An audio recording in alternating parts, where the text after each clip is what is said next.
aspettare. Occupate i posti davanti. Presidente di Volontariato in Rete, ha voluto dedicare solo alle associazioni, quindi alle 9:30 c'era l'appuntamento con le associazioni. A me è stato chiesto di aprire questa giornata, una giornata molto importante per Volontariato in Rete e direi per tutto il volontariato vicentino, e siamo qui per condividere l'esito della sentenza del TAR Veneto, e per questo appunto c'è stata la convocazione. Alle 10 inizierà la conferenza stampa e avremo modo di entrare nel merito della sentenza e voi stessi avrete l'opportunità di chiedere al Presidente quello che volete sapere. Noi siamo qua e siamo qua tutti perché è una gioia grande, e chiedo, per darci forza e entusiasmo, anche un bel applauso.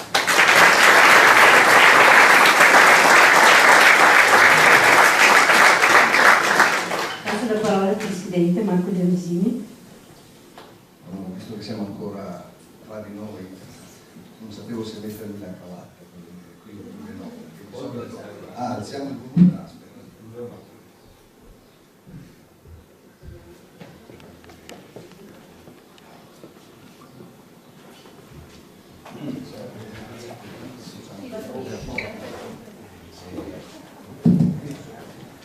Parlo, sì. Mi si sente? Sì, di solito ancora più il microfono più vicino. Ultimamente, visto il tempo, il caldo, umido, non mi mettevo la cravatta per lavorare, però oggi ho detto, ma è un avvenimento importante, magari suderò un po', avrei sudato anche senza cravatta, ma comunque me la sono messa. Allora io devo dire, adesso è troppo forte, no? Troppo forte, sì. Come prima. Voglio iniziare con i ringraziamenti e non chiudere con i ringraziamenti. Secondo me dobbiamo tutti ringraziarci a vicenda, perché non è ancora finita, per carità, però insomma siamo a buon punto, dobbiamo tutti ringraziarci a vicenda per tutto quello che abbiamo fatto. Quindi dopo non so se ci saranno autorità, ma noi abbiamo detto di questa convocazione a tante persone, a sindaci, presidenti di CSV, forse ci raggiungerà il presidente del CSV della Sardegna, però insomma le persone che devo ringraziare, che Volontariato in Rete, che siamo noi stessi, quindi che ci dobbiamo ringraziare, per questo ci dobbiamo ringraziare, sono i presidenti e le associazioni che ci hanno sostenuto in questi 13 mesi, che ci hanno messo la faccia. Poi le 106 associazioni in particolare che hanno sottoscritto l'appello prima del commissariamento, le 72 associazioni che hanno sottoscritto l'intervento ad adiuvandum al TAR Veneto, la Regione che è intervenuta anch'essa ad adiuvandum, vuol dire sempre al nostro fianco, al nostro sostegno, ad alcuni assessori che hanno preso carta e penna prima del commissariamento, nomi e cognomi sono Donazzano, Finozzi e Ciambetti, e anche a chi non si è esposto ma in cuor suo ha sperato in questa soluzione. A chi invece ha sperato in un esito diverso da quello della sentenza del TAR, chiedo di fare una serena valutazione di tutto, che è in fondo quello che vorrei fare qui oggi, vorremmo fare qui oggi insieme. Allora, io parto con domande che sono... Allora, poi arriverà la stampa, semmai... Sì, beh, i ringraziamenti alla stampa, se ci fosse qualcuno. Ecco, è arrivato adesso Marino Finozzi, il nostro sostenitore su questa questione, senza se e senza ma, bisogna dire la verità.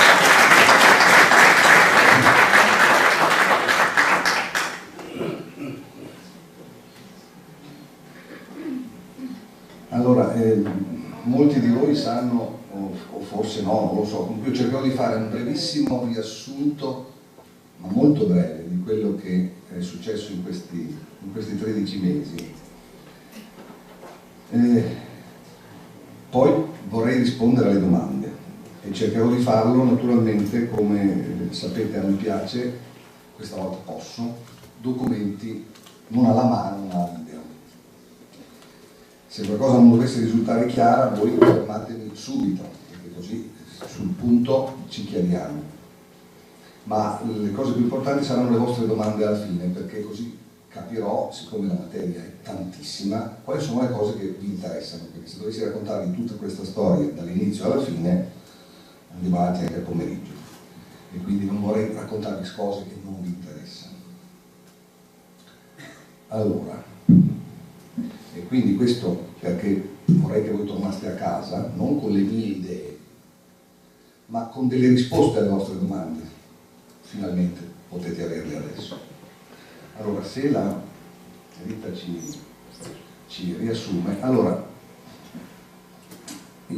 come sapete, dopo il commissariamento delle associazioni, come il commissariamento del CSU di Vicenza, noi associazioni sotto il nome di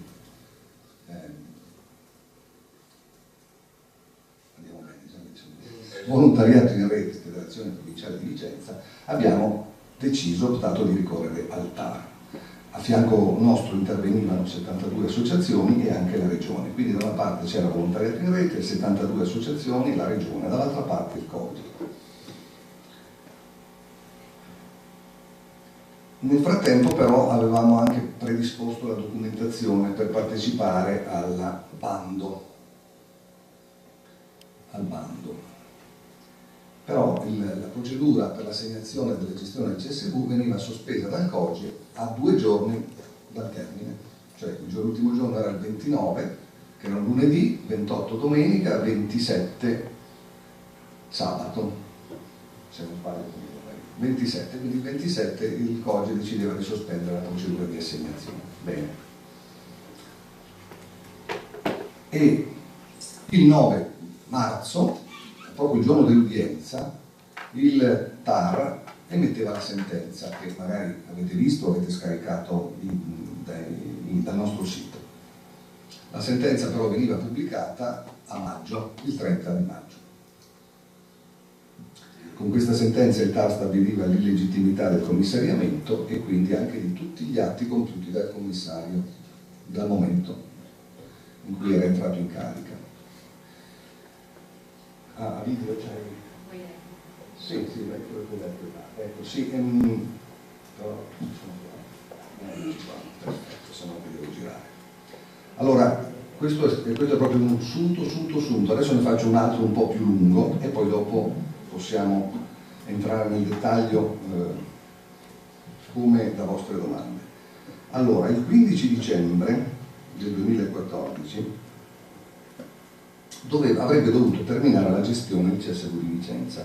Il volontariato in rete avrebbe dovuto cessare di gestire il CSV di Vicenza, perché erano passati 6 anni. Però il 19 dello stesso mese, pochi giorni prima di Natale del 2014, il COGE ci diceva che ci prorogava la gestione fino al 30 di aprile. Da quel momento in avanti, anziché essere una proroga, perfetto, vorrà dire che il COGE infatti avrebbe dovuto preparare il bando, invece questa proroga in realtà è servita al COGE per iniziare tutta una procedura che avrebbe portato al commissariamento. Il 12 gennaio venivano richiesti tutti i verbali del Consiglio direttivo e dell'organo di controllo, notate dal 2010 al 2015. Poi il 14 gennaio, vedete, avvio di nuove verifiche da parte dell'organo di controllo fino a marzo, 12 verbali, sono tutti quelli, quindi per 40 ore le sedute assieme l'organo di controllo ha pulciato tutto quello che poteva. Il 26 ci venivano restituiti i verbali, il 29 arrivavano tutta una serie di richieste di chiarimenti da parte del COGE, alle quali io rispondevo punto per punto, senza avere però alcuna risposta dal COGE, perché ad oggi a quelle mie lettere il COGE non ha mai risposto. E alla fine, il 19 marzo, il COGE decideva per il commissariamento. Allora, a me questa situazione ricorda un po' quello studente che va all'esame e che sta antipatico al professore, è evidente che sta antipatico al professore, perché il professore gli fa una domanda, poi si mette a chiacchierare con l'assistente, lo studente risponde, il professore non dice niente, gli fa una seconda domanda, lo studente risponde, il professore chiacchiera con l'assistente e poi gli dice bocciato. Io in altre parole non so se quello che ho risposto alle 2 richieste di chiarimenti del COGE andava bene o non andava bene, perché la netta sensazione era che qualunque cosa avessi scritto, fatto, detto, sarei stato bocciato comunque. Infatti è andata proprio così, perché nel provvedimento di commissariamento non c'è alcuna traccia delle mie risposte e non si prende nemmeno posizione su come ho spiegato io le cose, quindi le domande di chiarimenti sono servite semplicemente come giustificazione per il commissariamento. Queste risposte adesso le utilizzeremo, se poi dipende dalle vostre domande ovviamente, per entrare nel merito di varie, ripeto sono tantissime, varie questioni che potremmo sottoporre. Un'altra cosa vorrei dire, noi dopo il commissariamento siamo stati oggetto di molti articoli sui giornali di Vicenza, tra l'altro l'unico giornale mi sembra che abbia dato risalto a questa faccenda, cioè il Gazzettino, altri giornali, quindi solo i giornali di Vicenza. E naturalmente non erano articoli che davano informazioni, secondo me davano qualcosa di diverso dall'informazione, diciamo così. E invece l'informazione senza nulla aggiungere l'hanno data adesso con la sentenza del TAR. Avete visto sul giornale un articolo asettico, un'informazione. Ecco, questo è stato un giornale di Vicenza ha dato nel caso della nostra sentenza del TAR una informazione. In tutti i casi precedenti non è che abbia dato informazioni, ha fatto qualcos'altro. Ripeto, questa è una mia opinione. Comunque sì, infatti del fatto che siamo qui oggi, di tutto quello che faremo, secondo me non ci sarà notizia sulla stampa e purtroppo tante volte quello che non appare sul giornale non esiste, perché questa è la verità. Se è sul giornale allora è qualcosa che ha una partenza di vero, se non c'è sul giornale non c'è. Noi quando siamo stati colpiti dal commissariamento abbiamo anche pensato di andare a parlare con molti principali sindaci della provincia di Vicenza, cominciando dal sindaco del capoluogo. Poi siamo andati anche dal vescovo, e dal vescovo è stato un incontro un po' particolare, perché intanto il vescovo sapeva già tutto, perché gli era arrivata la delibera del COGE. Quindi qualcuno si è premurato anche di comunicare al vescovo di Vicenza la delibera del COGE che commissariava il CSU di Vicenza. Non è che ci sia tanto nesso, però ma mi fa piacere ricordare che il vescovo ha detto che è rimasto stupito di trovare una lettera anonima tra le motivazioni del commissariamento, perché non so, voi forse non avete sempre, è tutto sempre rimasto riservato, ma nel provvedimento di commissariamento viene ricopiata anche una lettera anonima. Allora, altra premessa che vorrei fare.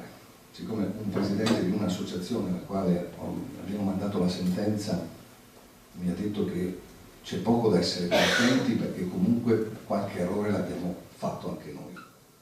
Guardate, io lo dico sempre, errori da quando mi alzo la mattina, quando ho detto la sera ne faccio, ne farò, sarei un presuntuoso atomico a pensare di non poterne fare.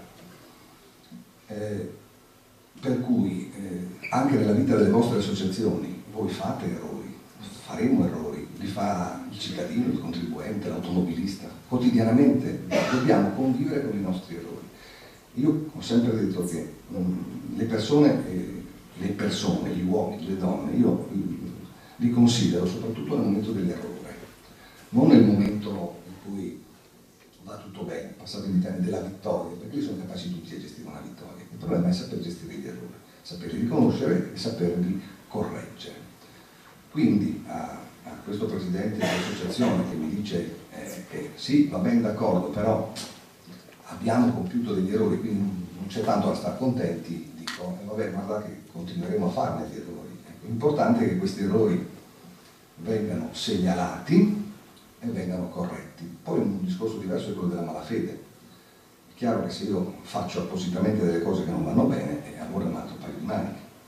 Se voi vedete lo spirito della sentenza, la sentenza dice essenzialmente una cosa: qui si è voluto punire qualcuno a prescindere, cioè non importa cosa, come, quanto, l'importante era il commissariamento. E quindi, come dicevo prima, la sensazione è quella dello studente che risponde alle domande, ma tanto è bocciato comunque, a prescindere. Ecco, perché questo? Io adesso questo, tanto non vi do la risposta, poi dipende dalle vostre domande. Io non so se ci conviene fermarci qui, perché come ho detto la documentazione cartacea non è neanche tutta, poi a video abbiamo tutto il resto, quindi per molti di voi ho risposto, a molti di voi ho risposto anche a presidenti di altri CSV a suo tempo. Gli avvocati, i nostri avvocati ci hanno sempre consigliato di tenere bassi i toni, di non fomentare, quindi noi sul giornale non abbiamo rilasciato interviste, non abbiamo divulgato documenti, prese di posizione e quant'altro, ed eravamo anche incerti se fare questo incontro prima o dopo la sentenza. Poi ci siamo presi tardi, nel frattempo la sentenza è uscita, quindi lo facciamo con la sentenza già uscita, anche perché la sentenza ovviamente fa giustizia, passiamo questo termine, un po', insomma, prende posizione su tante questioni, ma non su tutte, perché ovviamente ci sono tanti altri particolari e tanti altri aspetti che non sono propriamente giuridici, ma sono significativi perché hanno contribuito al commissariamento. Atteggiamenti di determinate persone, documentati ovviamente, cambi di opinione improvvisi e repentini, tutto questo comporta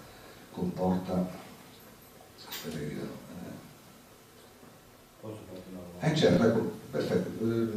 Diamo però ecco, le domande col microfono, se possiamo, così sentono tutti, e anche semplice la domanda. Volevo solo domandarti se ti sei ricordato di invitare tutte queste persone che hai detto prima. Certo, abbiamo un elenco lunghissimo di persone, abbiamo invitato tutti i possibili giornalisti, chiunque, abbiamo invitato i sindaci, presidenti di conferenze di sindaci, presidenti di CSV, cosa abbiamo? Sì, una lista, è più difficile trovare qualcuno che manca, insomma, presidenti della provincia, abbiamo una lista assolutamente. Io poi devo anche ringraziare, ovviamente tutto questo sì, non l'ho fatto da solo, nel senso che il consiglio uscente, perché purtroppo, come avete sentito, si è partiti dal 2010 con le indagini, quindi sono stati coinvolti anche consiglieri che non erano più in carica da tempo, quindi io li voglio ricordare, alcuni sono qua. Mario Falisi è qua, sì, perfetto, eccolo là, ciao. Luciano Naini, Luciano Naini, Luciano Naini c'era, certo che sì, Giuseppe Monaretto, l'ha vista io, Franco Capozzo, Maria Elisa Lagni, Pietro Bianco, Maria Rita Dalmolin, ovviamente, e poi i consiglieri Nadia Serraiotto, ricordami tutti perché sì, ci siamo tutti che sono arrivati adesso, diciamo. Ecco, però io sinceramente potrei partire dal 2008 a raccontarvi questa storia, ma capite bene che sarebbe troppo lungo. Quindi a voi adesso potete togliervi delle curiosità e io posso rispondervi. Quindi, domande, liberamente. Vabbè, no, mica appunti. Vediamo se sappiamo. Vabbè, io comincio solo che quello che sappiamo l'abbiamo letto dal giornale, penso, oppure scaricato dal sito, eccetera. Dimmi qualcosa che non so. Era proprio quello che volevo evitare, questa è una domanda troppo ampia, perché tutto quello che non sapete è tantissimo, è tantissimo. Sì. Sì, certo, certo. Eccolo qua. Grazie. Innanzitutto mi scuso se tra un po' devo andare via, alle 10:30 sono invitato all'assemblea del CNA in Basilica Palladiana a Vicenza e ho già avvisato Rita che... No, esattamente. E credo che l'interesse di molti di noi sia... abbiamo capito che abbiamo vinto la prima partita. Adesso cosa succede? Credo che l'interesse generale sia capire da domani se torna quello di 3 anni fa, c'è un cambiamento, ci sarà un rinnovo di cariche, credo che sia questa la cosa che a me interessa, perché di quello che è successo purtroppo conosciamo in parte, magari non tutto, ma abbiamo capito qual è stata la genesi di tutta questa partita. Una volta che giustizia è stata fatta, sarebbe bello capire da domani cosa succede. Grazie. Perfetto, domanda quanto mai opportuna, perché intanto rispondo a questa. Sì. Allora,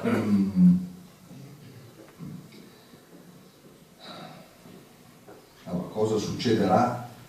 Non lo sappiamo, io posso dire cosa dovrebbe succedere. Allora, normalmente quando faccio questo lavoro, quindi ahimè purtroppo so come funziona, quando qualcuno perde e qualcuno vince in una qualsiasi situazione, i rispettivi avvocati si parlano e dicono vabbè, ok, ho perso,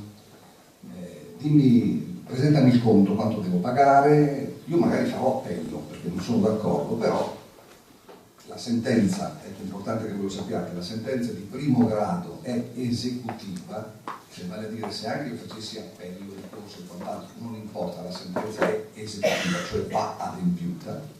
Quindi io dico, vabbè, quanto presento? 20.000 euro, le spese legali, vabbè, posso pagare a rate, ci si parla. Dopo è chiaro che l'avvocato della parte che ha perso possa fare un ricorso, ma non è che uno muto silenzio totale. Ecco, noi adesso stiamo assistendo a questa situazione. Il COGE è muto, silenzio totale. Ora il COGE avrebbe tempo per fare un ricorso al Consiglio di Stato di 6 mesi, termine che si abbrevia a 3 mesi se notifichiamo la sentenza.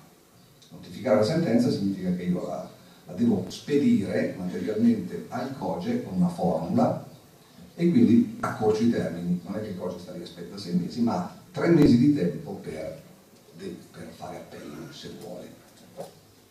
Questa cosa non l'abbiamo ancora fatta, la facciamo martedì. Quindi da martedì decorrono i 3 mesi per cui il COGE potrebbe fare appello. Questa è una decisione sua, appello, ricorso. Però nel frattempo la sentenza è esecutiva. Sentenza esecutiva vuol dire che tutto quello che ha fatto il commissario è decaduto, è inefficace. E significa anche che il commissario non può più fare nulla. Dico, forse è meglio dire, non potrebbe fare nulla, perché il commissario sta facendo esattamente come prima. Non cambia assolutamente nulla.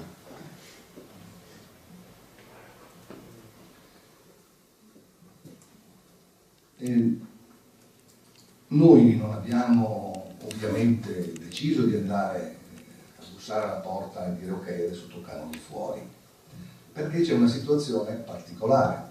Come vi dicevo prima, il bando è stato sospeso a 2 giorni dalla fine, quindi, anzi scusate, devo fare un passo indietro. quando siamo stati commissariati, noi siamo stati commissariati venerdì 17, facile da ricordare, venerdì 17 2015, venerdì 17 aprile 2015. Ci è stato comunicato il 21 di aprile, data facile da ricordare perché è il mio compleanno, quindi qui vado a memoria, è facile. Noi comunque, vi ho detto prima che c'era la proroga, no, del bando, noi comunque finivamo di gestire alla fine del mese di aprile. Quindi noi oggi, come oggi,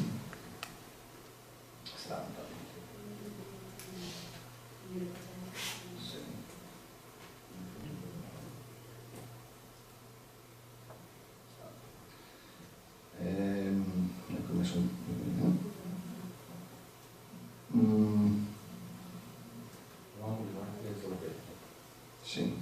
Allora noi quindi teoricamente siamo comunque scaduti perché aprile è passato, quindi noi non abbiamo la gestione, del resto è finito il termine della gestione, quindi noi ce la giochiamo tutta sul nuovo bando. Noi al nuovo bando abbiamo partecipato, sì, ed eravamo gli unici a partecipare, però a 2 giorni dalla fine del bando il COGE ha detto, fermi tutti, siccome c'è la causa al TAR, aspettiamo la sentenza del TAR e poi ricomincia a decorrere il termine. Quindi se noi dovessimo essere proprio letterali, la sentenza del TAR c'è stata, 2 giorni sono passati, quindi...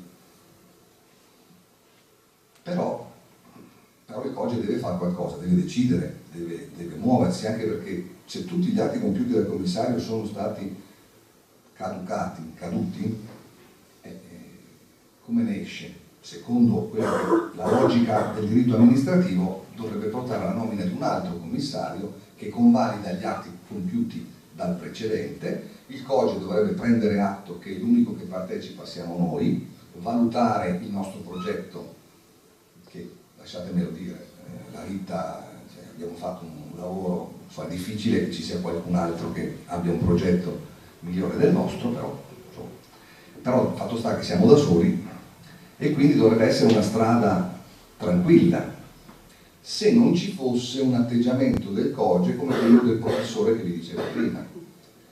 Atteggiamento che è scritto in questo interessante articolo del giornale di Vicenza. Ah sì, non si legge, aspetta.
Mi sembra che sia in questo passaggio.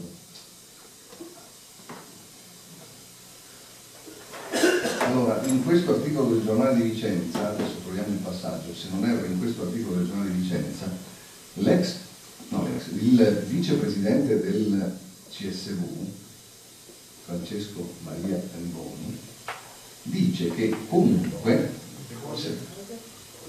del COGE ha dichiarato che comunque vada, se non è in questo è in un altro articolo, però mi sembrava fosse in questo, comunque vada la sentenza, la gestione volontariato più rete non la danno più. Tra l'altro, e questo sì è sicuro perché ho visto il nome, in questa dichiarazione... E anche se nulla della ancora deciso, dice la situazione sembra chiara per tutti. Sia che il tribunale dia troppo del ricorso, sia che gli dia ragione, difficilmente il COGE accetterà di affidare la gestione all'ex presidente Maria Dragoni. Allora anche qua il giornale di Vicenza, scusate, c'è nessuno del giornale di Vicenza come previsto. No, c'è. Bene, benissimo, perfetto. Allora il giornale di Vicenza, che penso che sappia perfettamente chi è presidente e chi non è presidente. In tutta questa storia sempre, io non sapete, non è che ci tengo a essere presidente o sui giornali, no? Però ha sempre parlato di me come vicepresidente e della Rita come presidente, in questo caso ex vicepresidente. Naturalmente questo perché, come sapete, nell'occhio del ciclone, da un punto di vista personale, è finita la Rita. E qui è un errore. La Rita non è più presidente, è dipendente del CSV, quindi non avrebbe mai potuto essere riaffidato all'ex presidente la gestione del CSV. Ma comunque, questo lo dico così tra parentesi, ma la cosa importante di questo articolo è questo: sia che il Tribunale regionale dia torto al vecchio CSV respingendo il ricorso, sia che gli dia ragione, difficilmente il COGE accetterà di riaffidare la gestione. E quindi questo sta a significare che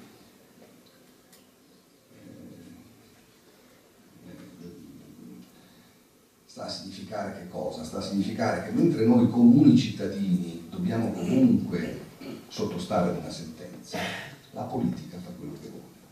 Ecco, questo sta a significare, scusatemi, magari posso dirlo diversamente. Quindi questo vi fa pensare che cosa? Vi fa pensare che il CSV, il COGE venderà cara la pelle, cioè della serie. Se questa è la posizione, è probabile che faccia ricorso al Consiglio di Stato, è probabile che faccia cose turche, passatemi il termine, che faccia cose anche al limite della correttezza, perché quando qualcuno si spinge a dire non mi importa quale sarà l'esito della sentenza, tanto io farò come mi pare, adesso fa fatica a dire sì vabbè, scusatemi, d'accordo, mettiamoci una pietra sopra, guardiamo avanti. Altra cosa particolare, scendi sempre per come sei adesso, più in giù, ecco l'affermativa. Si sono riuniti in via straordinaria il 27 giugno i componenti del COGE, come vi dicevo prima, sono quelli che hanno disposto la sospensione, il 27 era di sabato, presieduto da Silvana Bortolami, contro gli altri il vice Vincenzo Riboni e Vanni Poli dell'Anfas. Ma chi è Vanni Poli dell'Anfas? Che c'entra Vanni Poli dell'Anfas? Fa parte del COGE, c'è da controllare? No. Cosa ci fanno? Perché? Voi chiaramente non notate queste cose, noi invece sì che le notiamo, perché Vanni Poli dell'Anfas era un componente del CSV commissariato per nostra iniziativa 6-7 anni fa. Chiaro?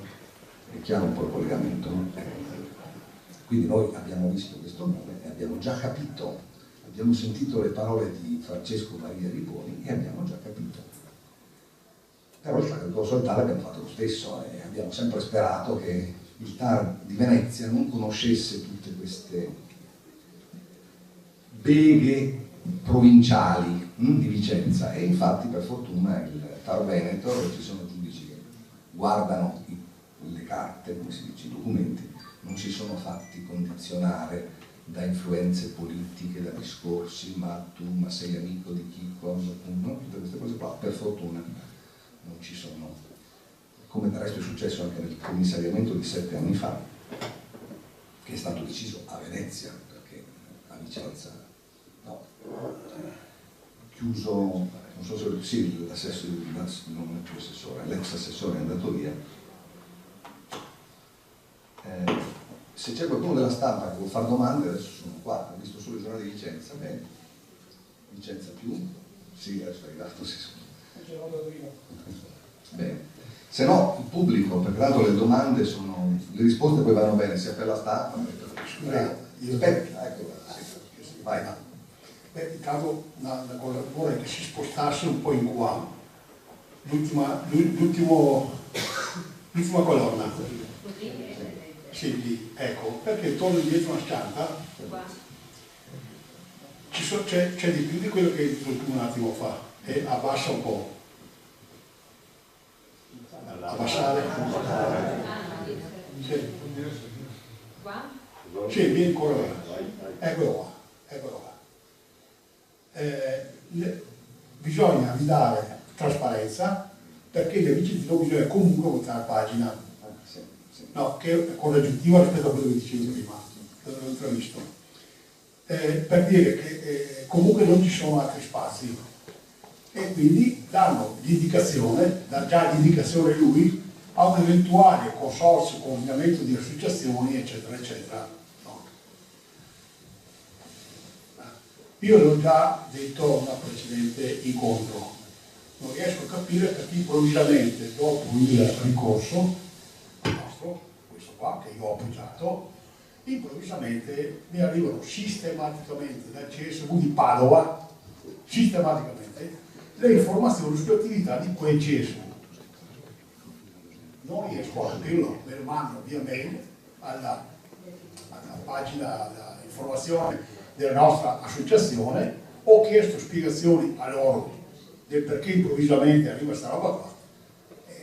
No, perché non ci possa interessare sapere cosa fanno gli altri, però è alquanto sospetto perché inserito dentro a questo tipo di ragionamento esterno, eccetera, eccetera. Questa è la prima cosa. La seconda cosa, l'ha già fatta la domanda l'assessore prima.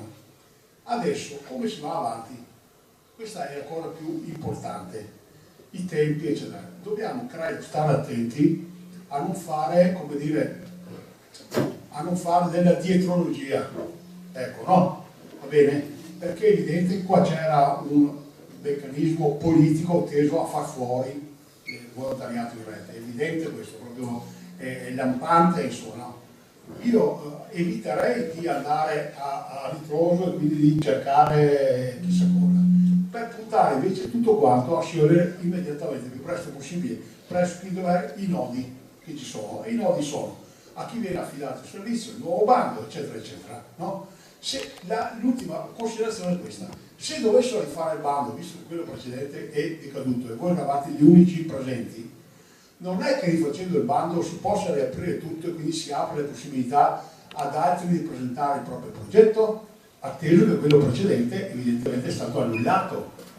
Io non sarei tranquillo nel partire, noi eravamo gli unici che hanno presentato un progetto, perché si è lavorato nel tempo e in questo tempo può darsi anche che si invitino calorosamente altri, appunto il consorzio di varie associazioni, eccetera, eccetera, a farsi avanti a presentare il loro volta un progetto. Grazie. Dunque, allora ci sono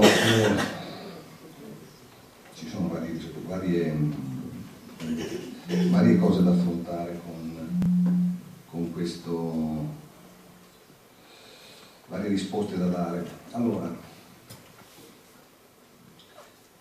il COGE, per poter attuare quello che ha dichiarato, cioè comunque farci fuori, passatemi il termine non tecnico, sì, ho scritto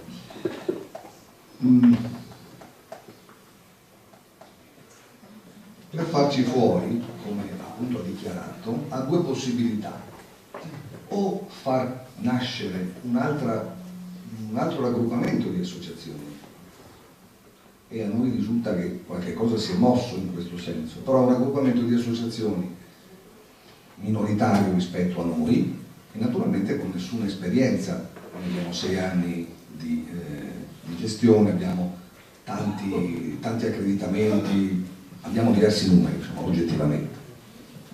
L'altra possibilità per farci fuori è l'accorpamento con altri CSV.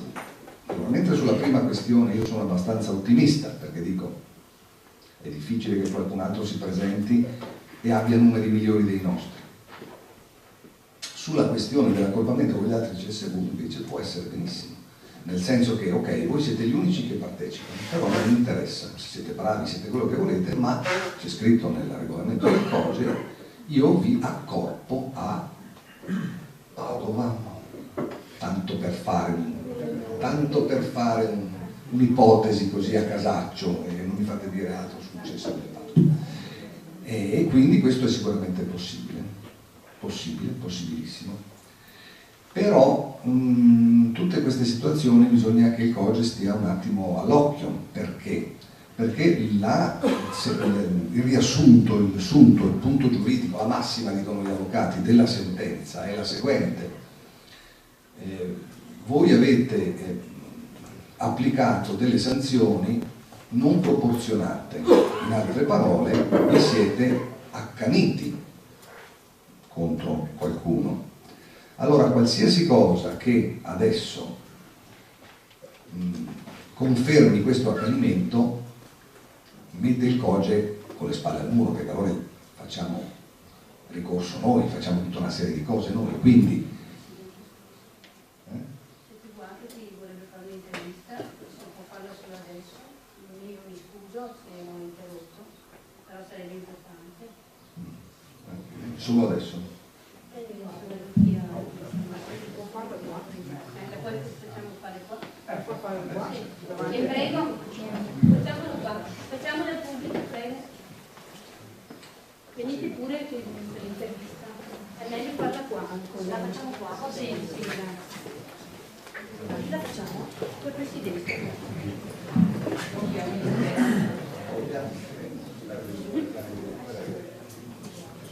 Buongiorno, scusate l'interruzione, purtroppo abbiamo tutti lontani, ne facciamo subito.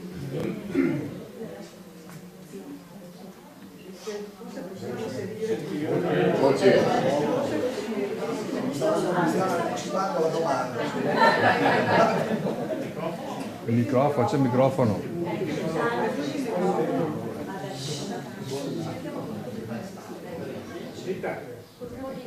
C'è il microfono. Rita. Rita, dai.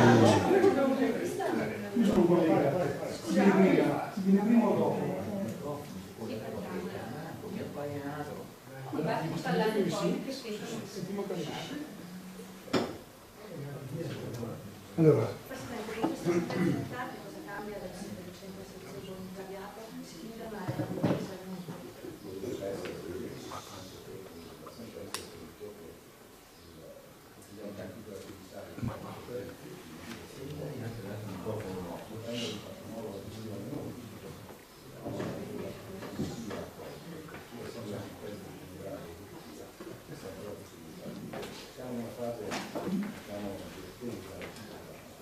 Metti sotto il microfono, porco cane.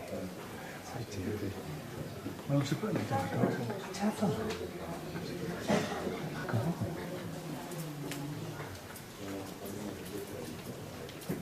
Metti sotto il microfono. Ma cosa? Ma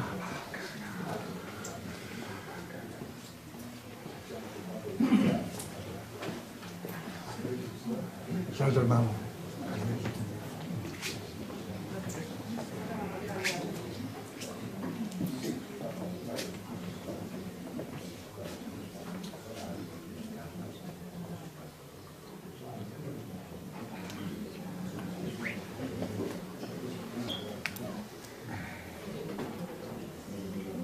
Grazie a tutti, scusate, arrivederci, grazie. non lo farei a venisse solo gira di meglio.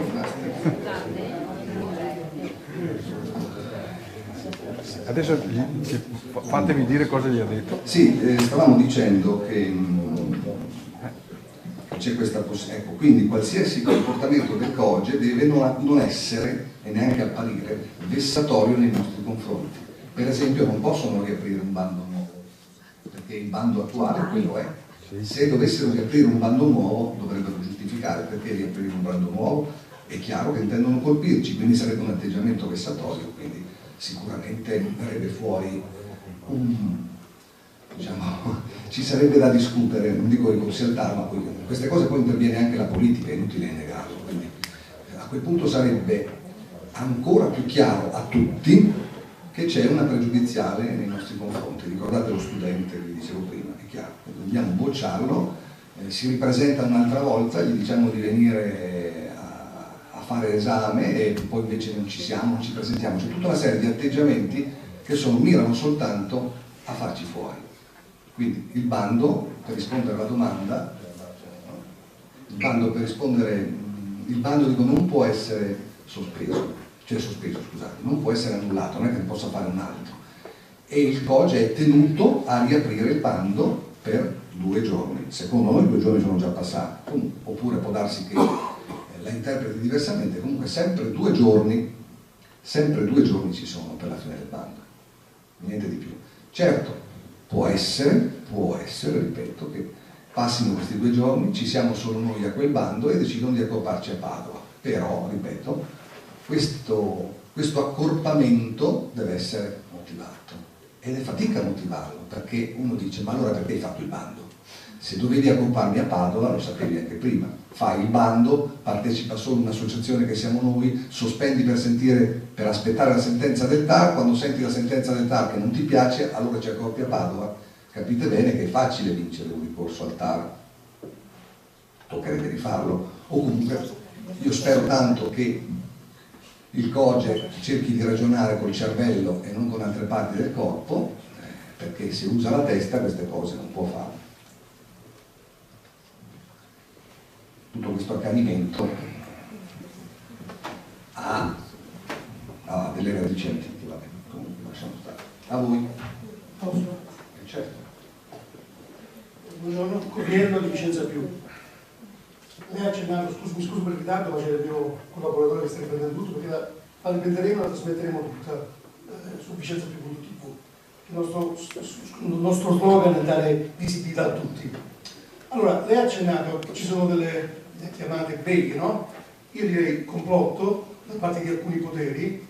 Nel piccolo è successo con CSV, quello che sta succedendo nel grande con la Fondazione ROI, per altri motivi, cioè in cui fondazioni bancarie e banche intervengono nell'attività di chi dovrebbe occuparsi di volontariato nel nostro caso e di promozione della cultura in un altro caso.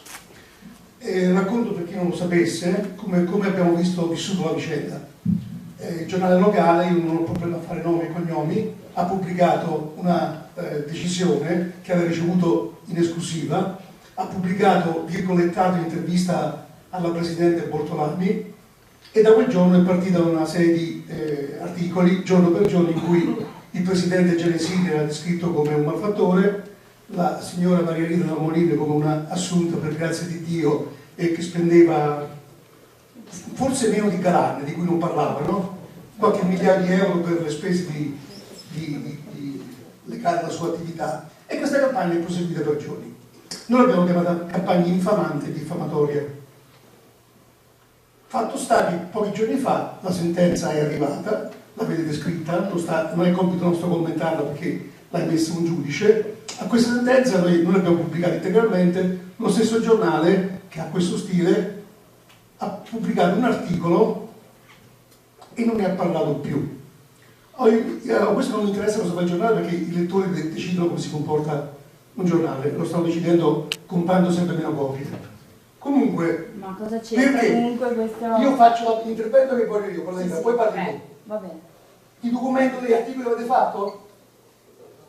Ma scusa, non so. Sto facendo una domanda, non devi dire una domanda, devi fare loro le domande. Sì. Si chiama correttezza.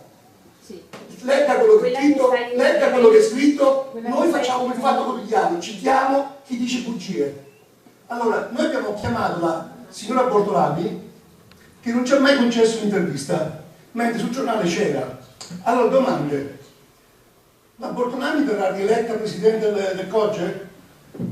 Domanda che è importante, perché siccome ha diffuso un procedimento che ad altri giornali non ha voluto dare, dicendo è riservato, mentre l'ha diffuso prima, ha rilasciato dichiarazioni virgolettate e non ha voluto rilasciare interviste ad altri, allora oggi spiega e vi spiega perché di questo comportamento che lei ha detto beghe, complotto, è la dimostrazione classica, no? Della montatura.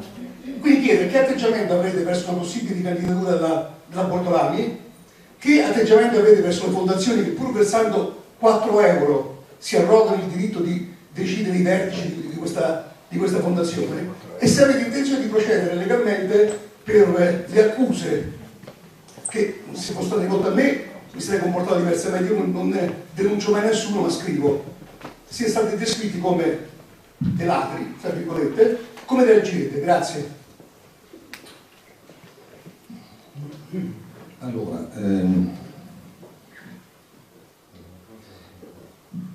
forse è il caso che spenda qualche parola con molta attenzione nel definire i rapporti con la politica. Allora, per quanto mi riguarda, e credo che voi siate tutti d'accordo, il volontariato non ha colori politici e non deve avere colori politici, perché se incominciamo a distinguere i colori politici, addio volontariato, il volontariato si fa a vantaggio di tutti indistintamente, ci mancherebbe altro, senza quindi avere delle preferenze.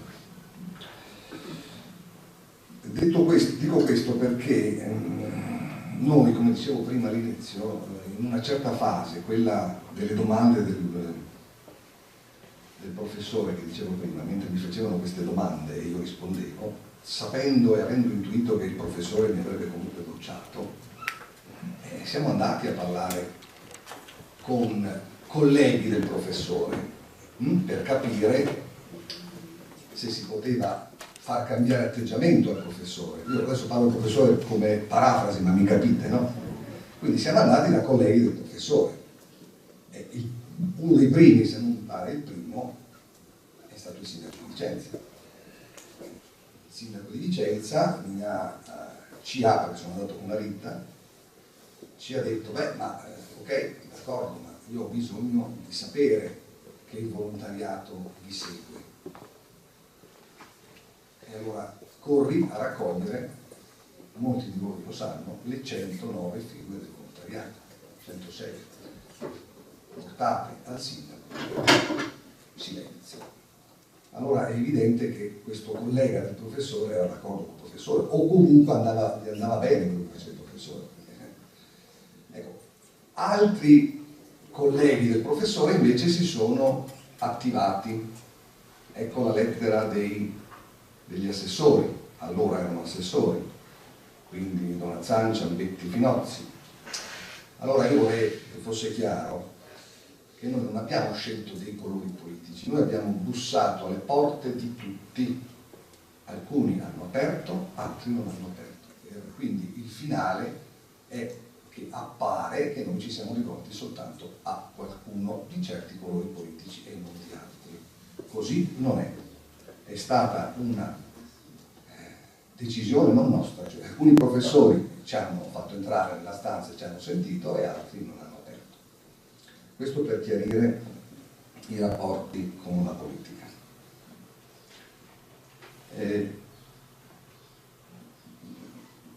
Per quanto riguarda il COGE, allora, il COGE è un organismo che dovrebbe controllare l'operato di CSV, controllare la regolarità dei bandi ed erogare le risorse economiche per il CSV. Bene. All'interno di questo COGE ci sono 10 esponenti nominati del volontariato, 6 senza diritto di voto e 4 con diritto di voto. Vengono eletti dalla Conferenza regionale del volontariato, organismo purtroppo sconosciuto a tanti, perché naturalmente quando in determinate situazioni meno si fa sapere meglio è, e invece è esattamente il motto contrario nostro. Noi abbiamo sempre voluto che il CSV fosse aperto a tutti, che partecipassero ai bandi più persone possibili, perché vabbè, la torta, passatemi il termine, è diventata più piccola, però è giusto comunque condividerla con più persone possibili. Vecchie gestioni invece meno si è, chiaramente le torte sono più grandi, no? Dice il proverbio, lavorare in tanti, mangiare in pochi, no? Quindi, il COGE Veneto invece, unico caso in Italia, faceva bandi diretti, cioè non dava i soldi, le risorse economiche ai CSV, ma li gestiva in proprio e faceva bandi regionali. Questi bandi a valenza regionale ovviamente coinvolgevano soltanto le associazioni grandi, quelle regionali, e non le piccole. Quindi a nostro avviso, tra l'altro essendo l'unico caso in Italia, questa cosa non andava bene, perché il COGE non ha gestione diretta delle risorse, ma ha una funzione di controllo come in tutti gli altri COGE d'Italia. Unico COGE Veneto che faceva questa cosa. Allora noi ci siamo esposti, Vicenza si è esposta, all'epoca era presidente lei, la Rita, si è esposta contro questo sistema e quindi si è arrivati a bloccare un bando, non parliamo di noccioline, 1 milione e qualche cosa, 1.100.000. Quindi il COGE non ha potuto spendere 1.100.000 di euro perché noi l'abbiamo bloccato. Questo 1.100.000 di euro andava a beneficio di chi? Delle associazioni regionali, cioè le associazioni grosse, come la mia. Io sono Avis di origine, okay. Ma non ho problemi a dire che così non va bene. Ma è evidente che l'Avis, cioè che il COGE e le fondazioni non hanno gradito questa iniziativa. Ecco, nessuno me l'ha chiesto, ma adesso uno dei motivi per cui abbiamo un COGE così astioso nei nostri confronti è anche questo.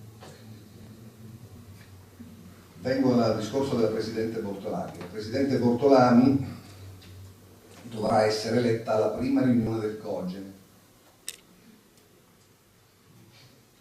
Alla prima riunione del COGE, la Rita giustamente che mi passa le veline, come la mia tradizione mi impone di ricordare, ma io volevo darti un po' più di merito a noi, che in quella fase, all'epoca, tutti i CSV del Veneto firmarono il documento per bloccare il bandi da 1.100.000 di euro del COGE. È vero, ma chi è che si è fatto portatore di questa iniziativa? Gli altri non l'avrebbero mai fatto, è stata Vicenza. Quindi diciamo pure che la responsabilità di questa iniziativa ce l'abbiamo noi, tant'è che adesso che siamo stati commissariati il COGE sta riprendendo la stessa strada. Quindi chiuso. Torniamo alla Bortolami. Allora, vorrei ricordare che il COGE negli anni ha svolto una funzione notevole perché muoveva milioni di euro, ma tanti milioni di euro nei tempi che furono.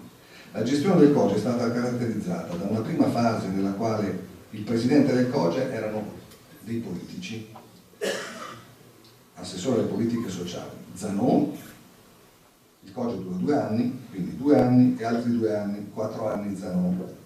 Poi De Poli, politico anch'esso, 2 anni e altri 2 anni, e siamo a 8 anni.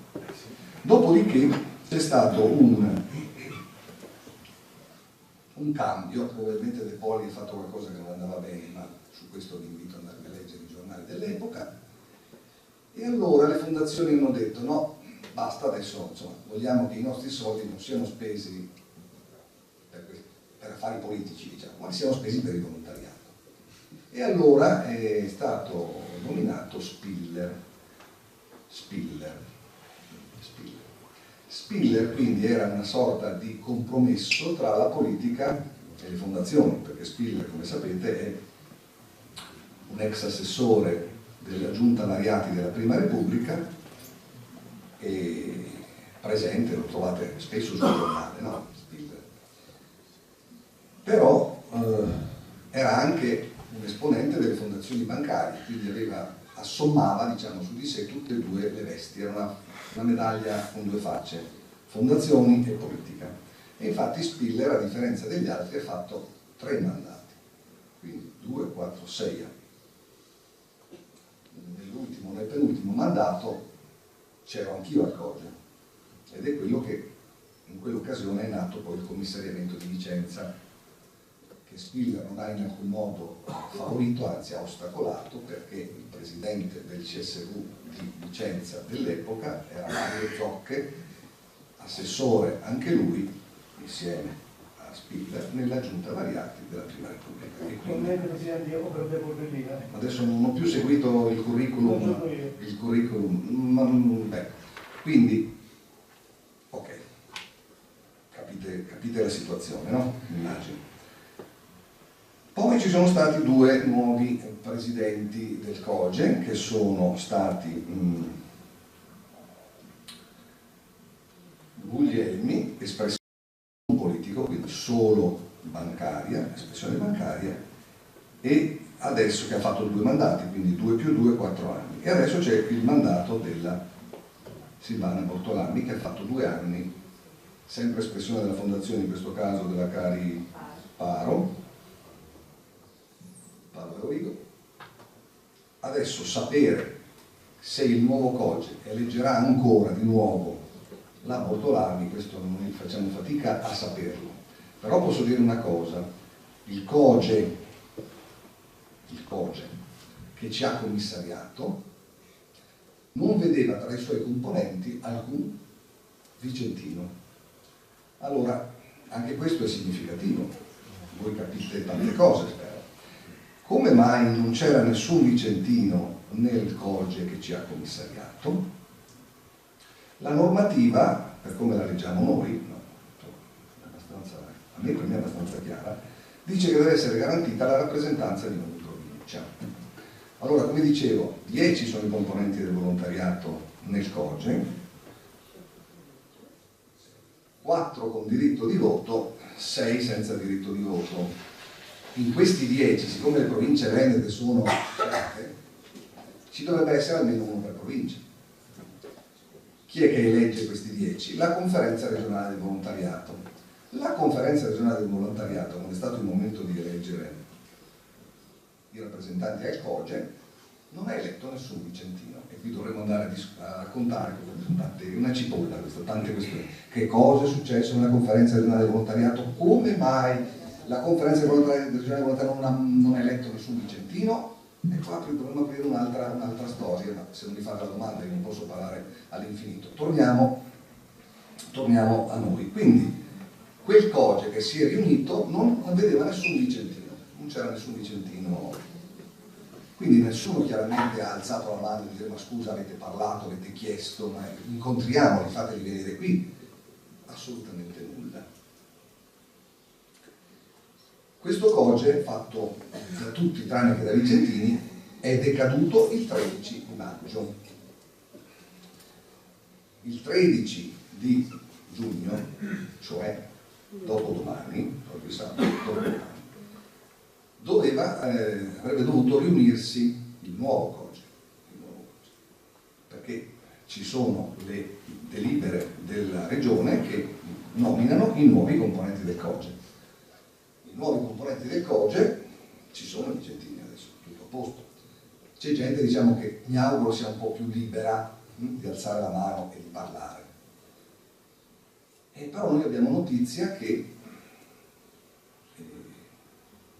improvvisamente la convocazione del 13 del nuovo COGE è stata sospesa ed è stato convocato il vecchio COGE. Ora, da un punto di vista giuridico, questo non ha alcun senso. È come se convocassimo un consiglio comunale, un consiglio provinciale o una Camera dei Deputati, come volete voi, fatta dai vecchi componenti. E qua, capite bene, noi aspettiamo di sapere che cosa succederà dopodomani.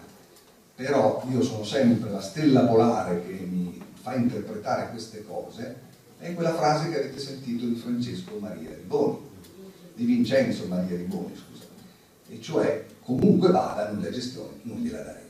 Quindi io temo che anziché parlarci, questi signori faranno di tutto e di più per continuare questa guerra, chiamatela come volete, guerra, questa vicenda, questa storia, e quindi non so proprio cosa succederà. Scusi, siccome non conosco una parte, non so se... Forse mi sono dimenticato una una parte. Ma l'ha preciso, così anche a beneficio della collega. Siccome sono state pubblicate le tabelle delle spese, io difendo un po' Margherita Dalmolino perché la conosco da tantissimi anni, quindi sono un po' di parte in questo caso, quindi dico prima che sono un po' di parte, perché ho sperimentato personalmente il suo attivismo, la sua attività.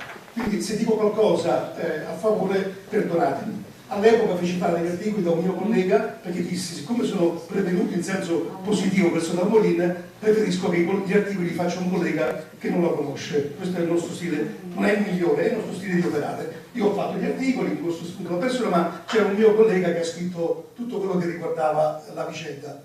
Allora io le chiedevo proprio esplicitamente, siccome per una vicenda che è importante per il volontariato, ma dal punto di vista numerico è veramente minimale, diciamo, si parlava di 50.000 euro di questa.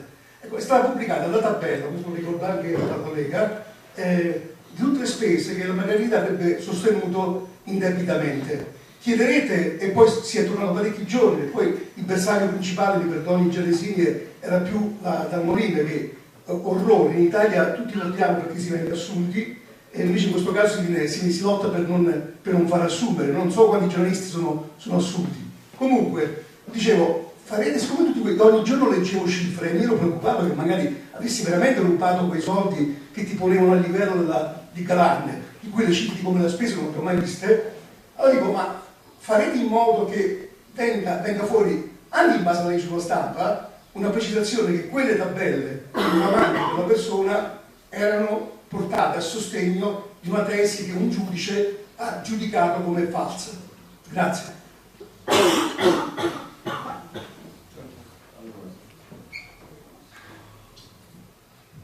Come dicevo all'inizio,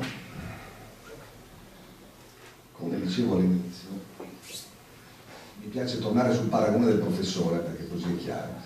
A me sono state fatte, in realtà non due domande, ne sono state fatte prima un blocco di domande e poi un secondo blocco di domande. Io ho risposto e sono memorizzate queste cose come lettere al COGE, COGE 1 e COGE 2, perché appunto una serie di risposte al COGE e poi una seconda serie di risposte al COGE. Ora io non voglio entrare nel... vicino perché dopo sì. Esattamente faccio riferimento a quello di cui parlo. Quindi ci sono tantissimi argomenti in queste lettere di risposta al COGE, perché le domande che mi hanno fatto, insomma, erano tante, su tantissime questioni. E io ho risposto, credevo di aver risposto, ma come vi ho detto sapevo perfettamente che sarebbe stato bocciato lo stesso. Però mi richiamo quindi a queste risposte, perché come vi dicevo tutto ha è scritto, è documentato. Allora, l'argomento è rimborsi spese, mi pare di capire. Perfetto, perché Margherita Dalmolin può avere due, è stata sotto osservazione su due questioni. Il primo, l'assunzione, e naturalmente quindi riguardava me, perché l'ho assunta, perché non l'ho assunta, come l'ho assunta, e l'altra cosa riguardava i rimborsi spese, che riguardano invece l'attività pregressa di quando era presidente.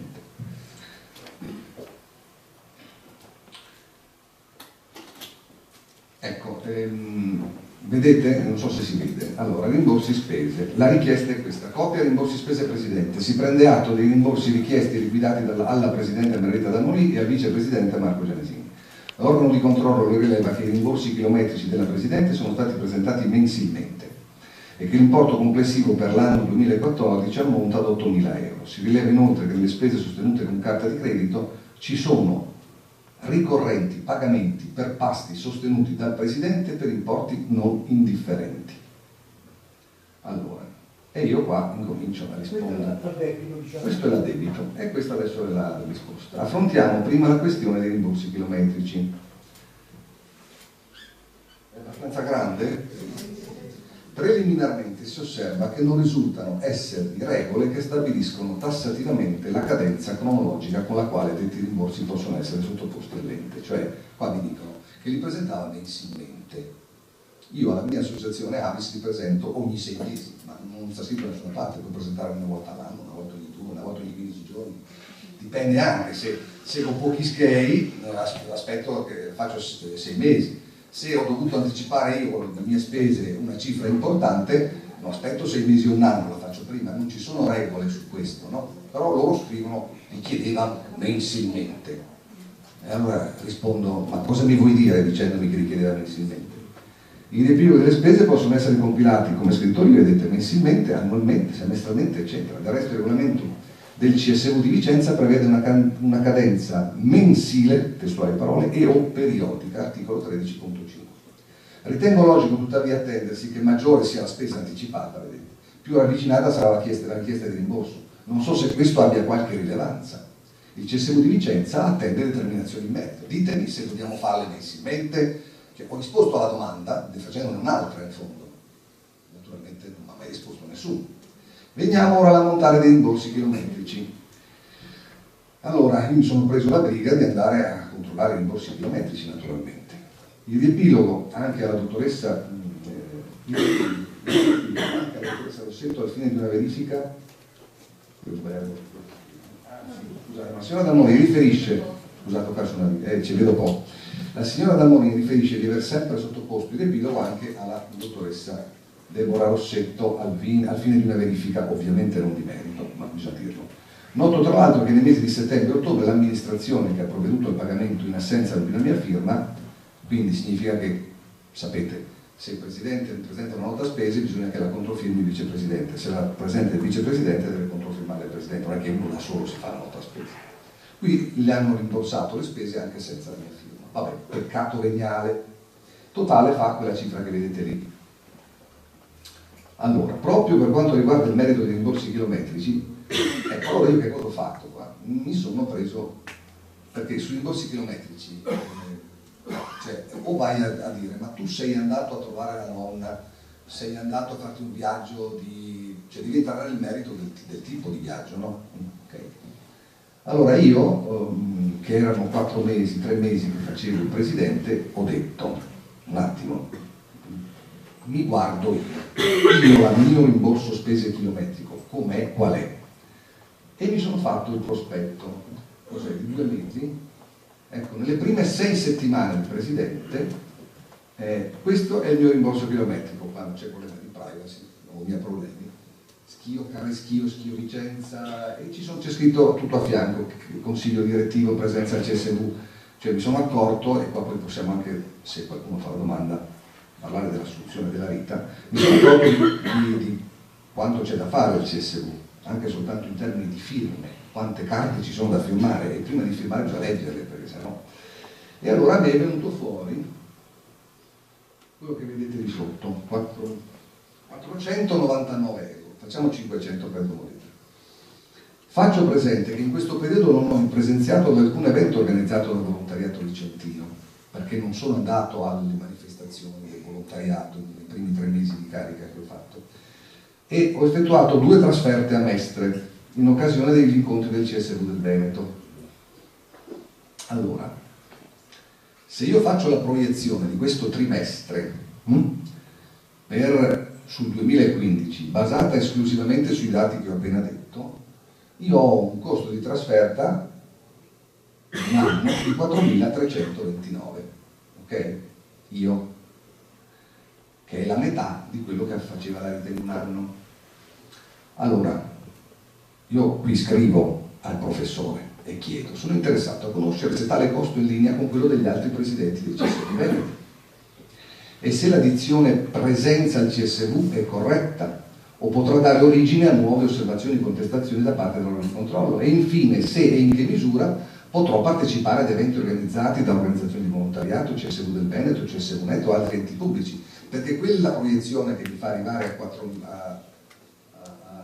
4.000 euro è al netto, cioè vado solo al CSV, non faccio quello che faceva la Rita, che vengo ad eventi in giro per la provincia, ci posso andare a fare gli eventi per la provincia, se vado agli eventi della provincia tanto quanto faceva lei, probabilmente o andavo, sì, perché io non ci andavo tutti i giorni al CSV, un giorno sì, un giorno no, 2 o 3 volte alla settimana che ci andava tutti i giorni, quindi capite bene che io più o meno avrei avuto le stesse spese che aveva lei, siamo lì. Quindi chiedo se posso andarci, perché se vado a trovare un comune, un uso, una regione, una fondazione, un consorzio, vado a Roma come è successo per andare a Rita, ok? Quindi ho risposto intanto su questa... In generale la pubblicazione dei dati, di quali? i dati pubblicati non erano colpevoli, diciamo. Adesso questo vedremo, perché tutto dipende anche dall'atteggiamento del COGE. Come avete sentito, il COGE adesso si riunisce il 13, il vecchio COGE, che cosa da quella pentola, che cosa verrà fuori? Ecco, il nostro atteggiamento, che finora è stato abbastanza... Adesso arriviamo. È stato esatto, perché adesso abbiamo la seconda parte quanto alla carta di credito. Quanto alla carta di credito è opportuno non rimanere nel vago, perché a me non piace rimanere nel vago. Rimanere nel vago è proprio quello che non mi piace.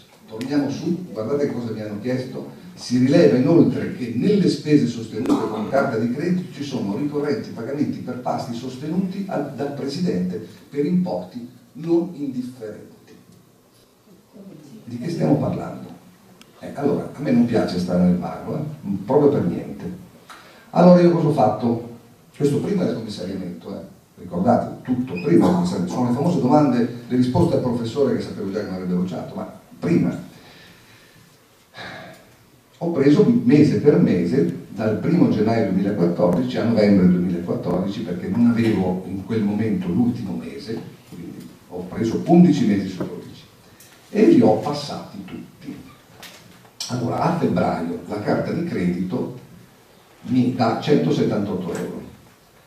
La vita mi autorizza a dire tutto questo, no? Ovviamente. Allora, perché queste cose sono state, è stata la famosa corrispondenza tra me e il codice, no? Allora, io non vi sto a leggere riga per riga, ovviamente, lo vedete. Allora, sono più o meno i pasti 10, 11, 10, 11, qualche volta 25, probabilmente c'era un ospite, tranne al pompiere a Roma, vedete, 35 euro, quello è quando è andata a Roma per il CSV NET, che è il coordinamento dei CSV italiani. Marzo 117, cioè, inutile che vi sto a passare, li vedete tutti qua. Vedete? Sì, certe volte c'ero anch'io, facevamo una riunione con il vicepresidente, con il direttivo, ok. Poi se voi andate a guardare le cifre più rilevanti, ecco, vedete questa qua, scusate, non so se vedete questa qua, daremo 730 euro. E che cosa ha mangiato la Rita?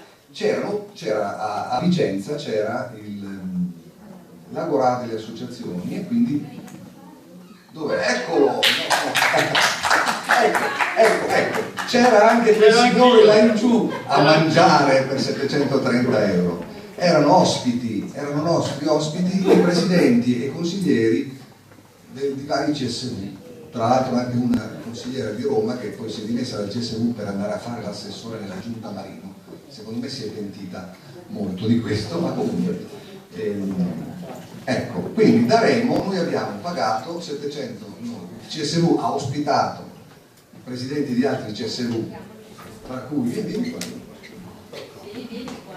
altri presidenti di CSV, e quindi vedete quella cifra. Poi c'è un'altra serie di cose a Lucca, perché a Lucca è la capitale, di fatto è la capitale un po' del volontariato, perché si dice che sia nata a Lucca il sistema dei CSV, insomma, ecco.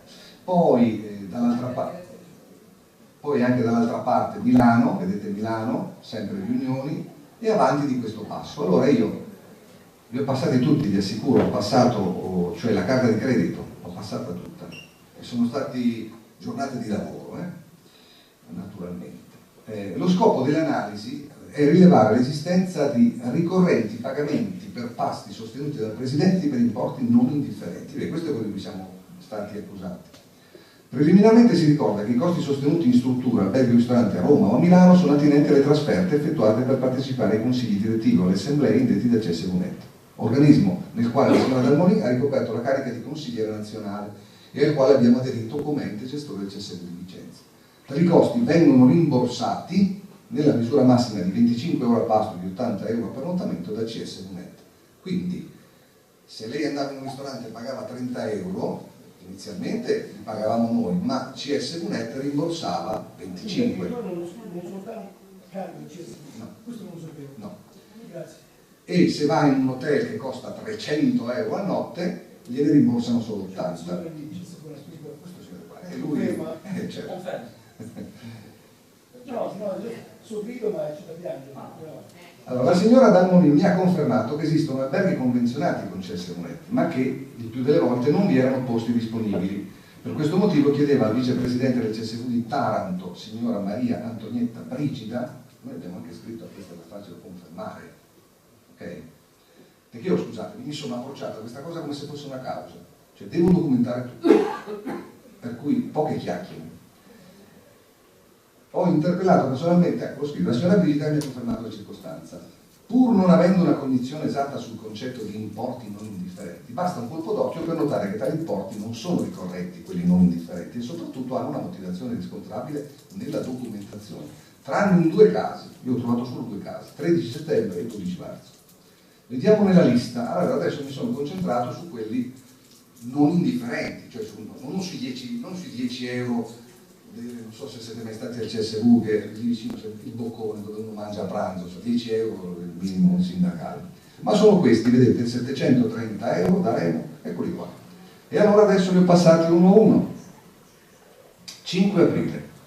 Il CSV di Vicenza ha offerto una cena ai componenti di altri CSV d'Italia presenti alle manifestazioni a Gora della Solidarietà, 18 persone, promosso dal CSV di Vicenza in Fiera Vicenza. Abbiamo un testimone non oculare che ha mangiato. 18 ottobre, 25 pasti in occasione del corso promosso dal CSV di Vicenza, creazione di un sito internet, 250 euro. Ora io quello che mi fermo, perché poi andiamo avanti, anzi ve li lascio leggere da soli. Il punto è questo: la Rita utilizzava la carta di credito del CSV, che però sopra c'era scritto Maria Rita Dal Molino, ok? Quindi poi quando veniva l'estratto conto erano spese di Maria Rita Dal Molino, e se uno è malizioso dice che era Maria Rita Dal Molino, aspetta. Io ho bonariamente rimproverato la Rita perché gli ho detto: ma questo modo di fare ti espone alle malizie. Era del CSV, Certo. quindi non era neanche stato presidente, era come ho aumentato il credito aziendali, alcuni sono intestati a me, altri sono intestati ad altri collaboratori, quindi è anche preciso che No, le carte sono intestate personalmente. quindi, ma questa è intestata. Presidente, siccome in Cina è scritto il presidente. È la carta del legale rappresentante, ecco qua, abbiamo l'esempio. Questo si dice al periodo in cui era presidente. 2014. Certo, allora, qui c'è la strada CST Sardegna, Faro Giampietro, è la sua. Però tutte le volte che lui utilizza questa carta di credito, non è che per questo sono spese sue. Diciamo, se uno... Allora lei tante volte, anziché fare la seguente procedura, mi mandi la fattura da Remo, sapete tutti che è un ristorante di Vicenza, mi mandi la fattura, poi la pago con bonifico. Se avesse fatto così, nessun problema, normale, no? Invece lei ha pagato con carta di credito sul momento. Sapete quante volte in quei 4 mesi in cui sono stato presidente io ho usato la carta di credito? Una volta. Proprio perché mi fido così poco, scusate, sempre l'informazione professionale, ma mi fido poco. E allora l'ho usata solo una volta, non potevo fare a meno di usarla perché dovevo rinnovare il sito internet, era urgente, bisognava farlo subito, carta di credito, pochi euro per fortuna, ed è stata l'unica volta in cui ho usato la carta di credito. Per il futuro credo che non useremo la carta di credito, o poco, visto è uno strumento. Oggi come oggi si usa, però... No, certo, chiaro, allora, perfetto. Le piccole spese sicuramente. Comunque, andiamo avanti. Ecco, io non riesco a sta parlando perché sta rompendo i coglioni,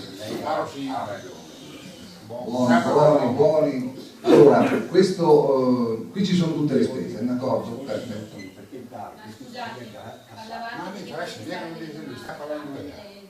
Sì, se ci sono dubbi, domande, questioni, non peccate inutilmente, fatele, siamo qua apposta. Adesso possiamo rispondere a tutto, qualsiasi cosa. Prima, scusate, io avevo chiesto la parola. Prego. Allora, innanzitutto vorrei dire questo. Questi discorsi sono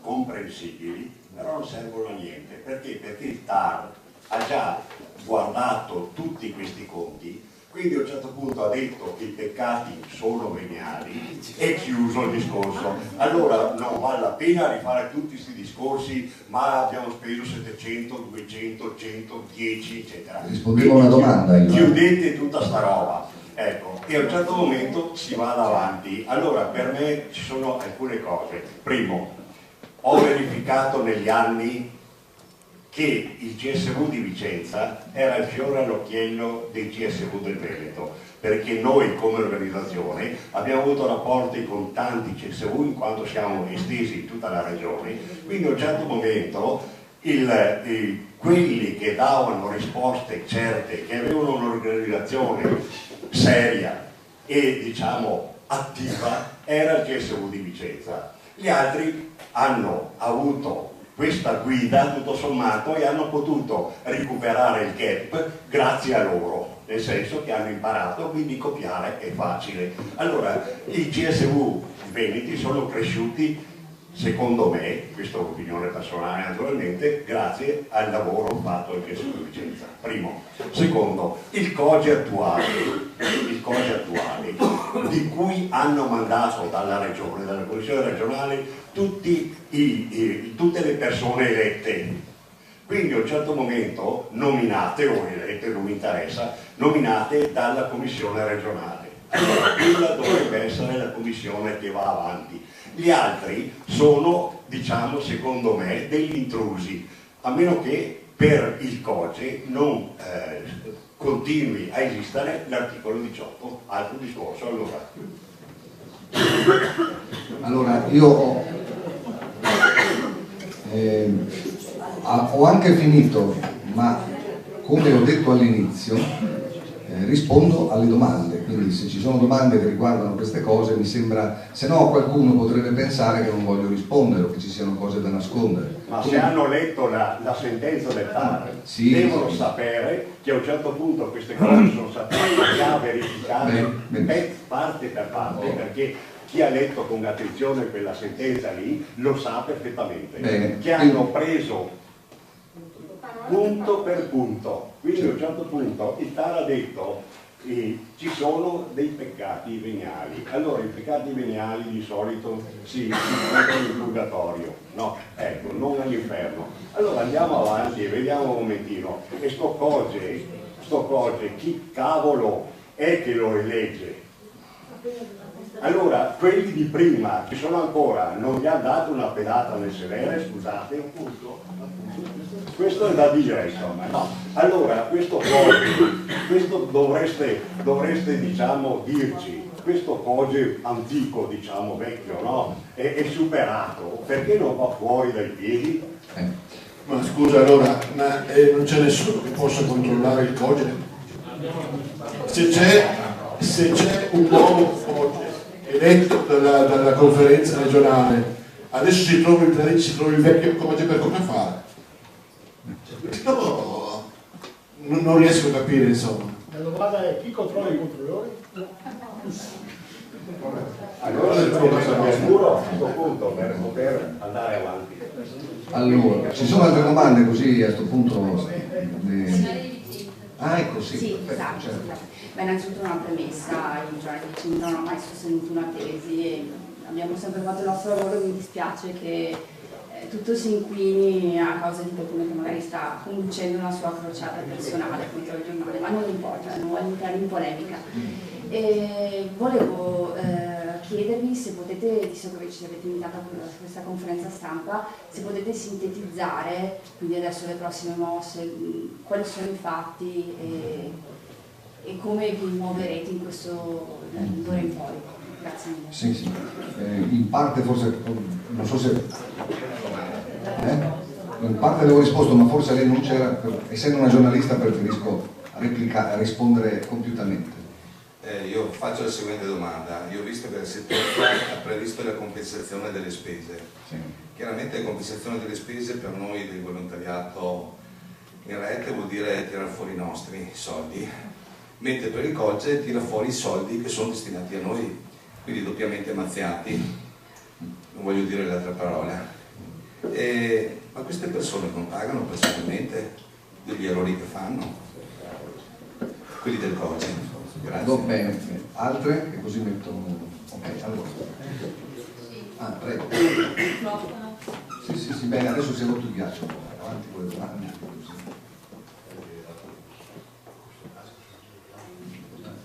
Gabriele Guilherme Vicenza. No, volevo chiedere. Vicino perché non si sente tanto. Sì, mi sente? Ok. Se attualmente l'operato del COGE, vecchio, che mi sembra di capire che sta proseguendo la sua attività, se questo effettivamente non è regolare, ci possono essere delle associazioni che chiedono, e a chi possono chiedere, di commissariare questo COGE?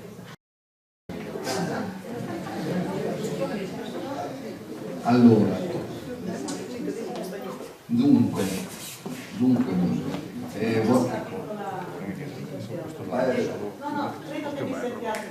ma poi per le registrazioni non si sente. La deliberazione di giunta regionale è stata sospesa, ha detto lei.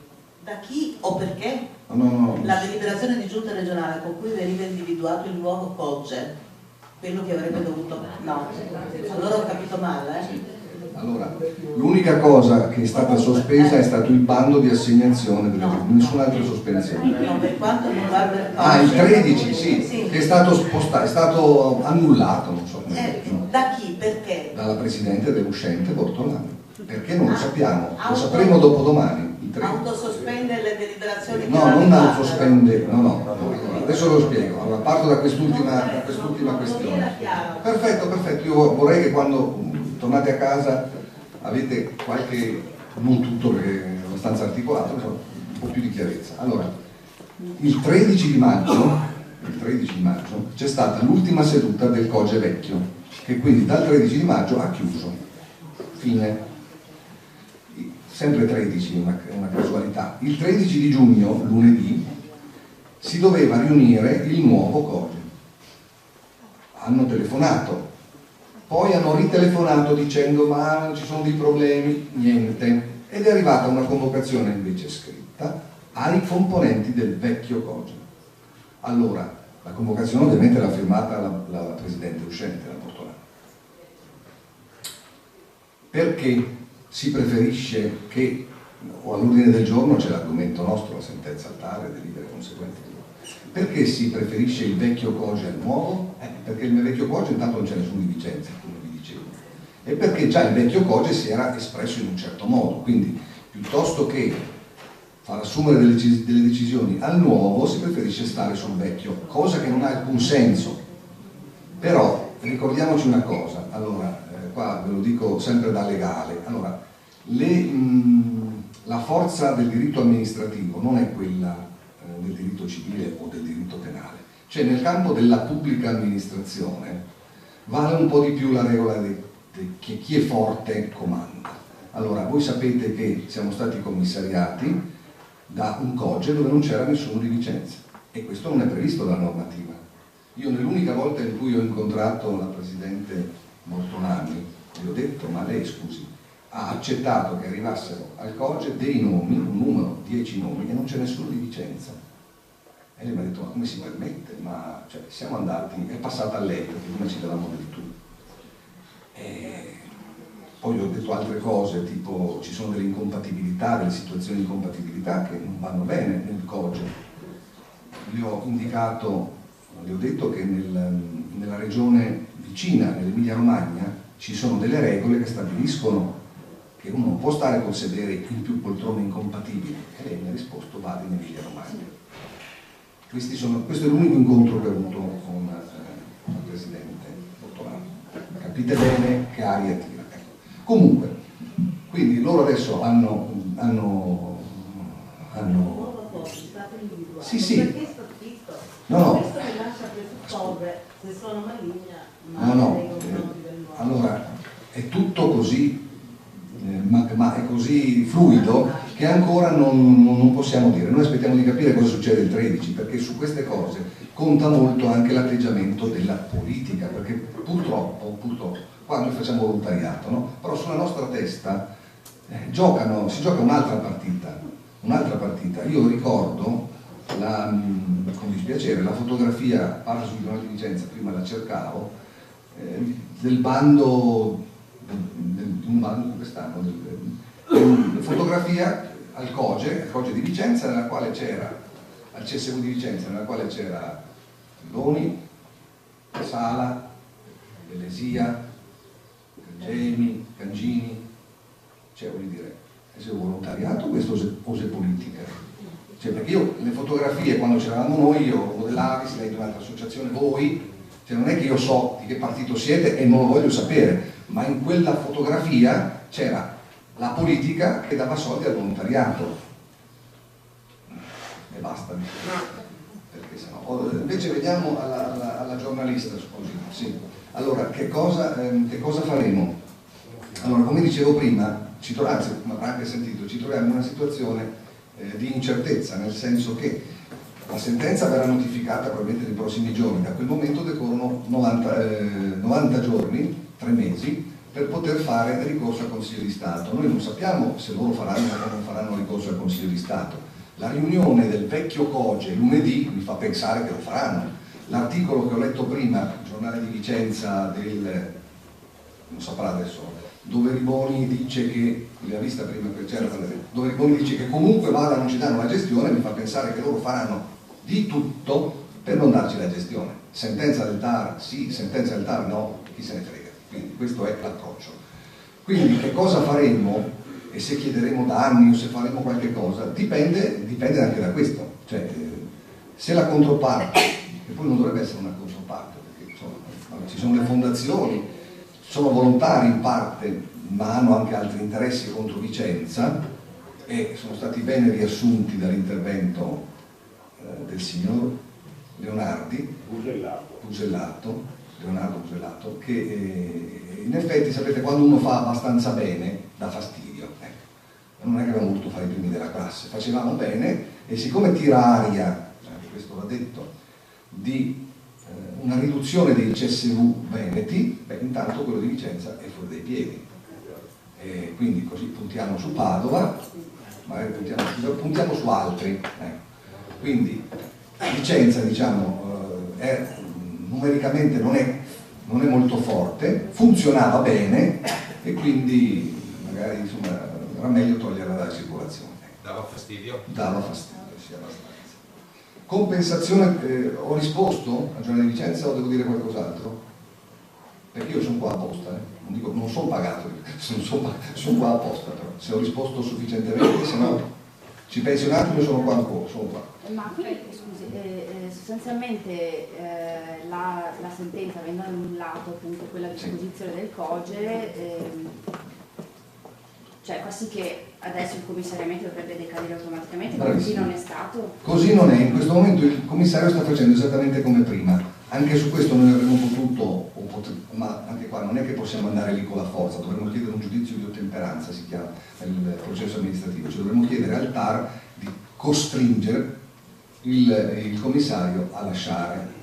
Però in questa fase dove lunedì decideranno cosa, chi deciderà, poi non lo so perché non potrebbero decidere, sarà presente anche l'assessore regionale, mi auguro, che cosa succederà, gli diranno non puoi farlo, cioè siamo in una fase in cui le cose ci sono un po' sopra la testa, cioè la politica che deciderà al di là delle norme, perché vedete, come ho detto, il fatto che il COGE ci abbia commissariato senza nessuno di Vicenza è una violazione della norma, il fatto che ci siano stati commissariati senza essere sentiti, perché la norma dice che prima ci vuole un rapporto di domande e risposte, ma non come ho fatto io, cioè che ho risposto per iscritto e nessuno mi ha un incontro, cioè ci vuole interlocuzione e poi mi devi anche scrivere che non mi hai risposto, non mi hai risposto alle domande, perfetto, e allora lo so, ma se uno fa delle domande, come diceva il professore, rispondi e non sai se hai risposto bene, se hai risposto non sai niente, quindi questo per dire che cosa? Per dire che le norme esistono, ma sono norme di diritto amministrativo.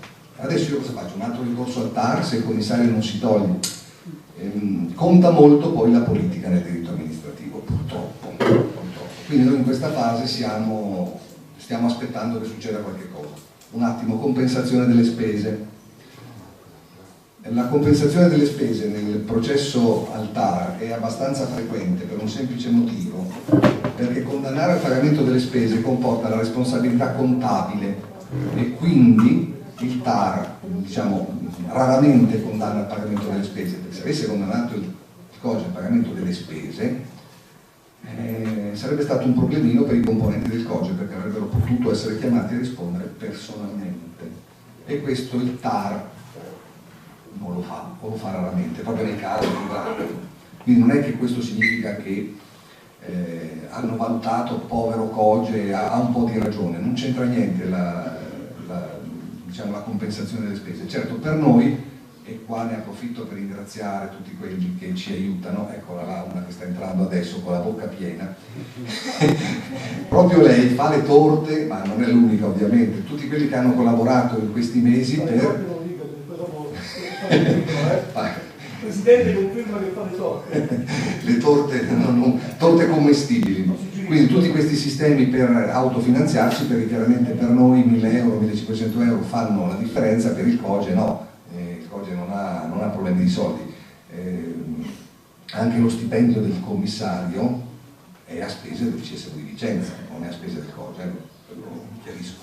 Okay. Sì, volevo porre un'altra domanda, considerato che gli atti del commissario sono stati annullati, tutti, e come fa Volontariato in Rete a gestire il bilancio fatto da qualcun altro con un numero di partita su di un altro ente? Cioè sarebbe come, io sono libero professionista, sarebbe come se uno quindi fosse venuto a casa mia, ha comandato a casa mia, ha fatto delle spese e io devo certificare un bilancio di qualcuno che poi tutte le sue attività sono state annullate.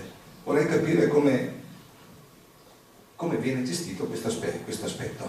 Grazie. Problemi al commissario. Allora, il commissario e il COGE si sono trovati di fronte ad una situazione che non preventivavano. Devo anche dire non preventivavano nemmeno il nostro ricorso al TAR, perché pensavano che ci saremmo squagliati. E vi ringrazio ancora, non lo abbiamo fatto.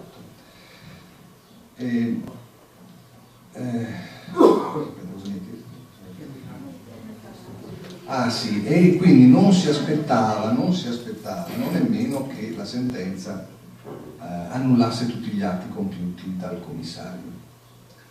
Allora, l'esperienza di situazioni analoghe dice che in questi casi, per evitare che tutto quello che ha detto il commissario cada nel nulla, e quando dico tutto intendo tutto, il pagamento degli stipendi, dal pagamento degli stipendi ai dipendenti, a convenzioni, atti, lettere, accordi, erogazione di fondi al volontariato, bandi, tutto quello che ha fatto il commissario è come se non esistesse. Capite bene che è una patata grossa per il COGE questa cosa.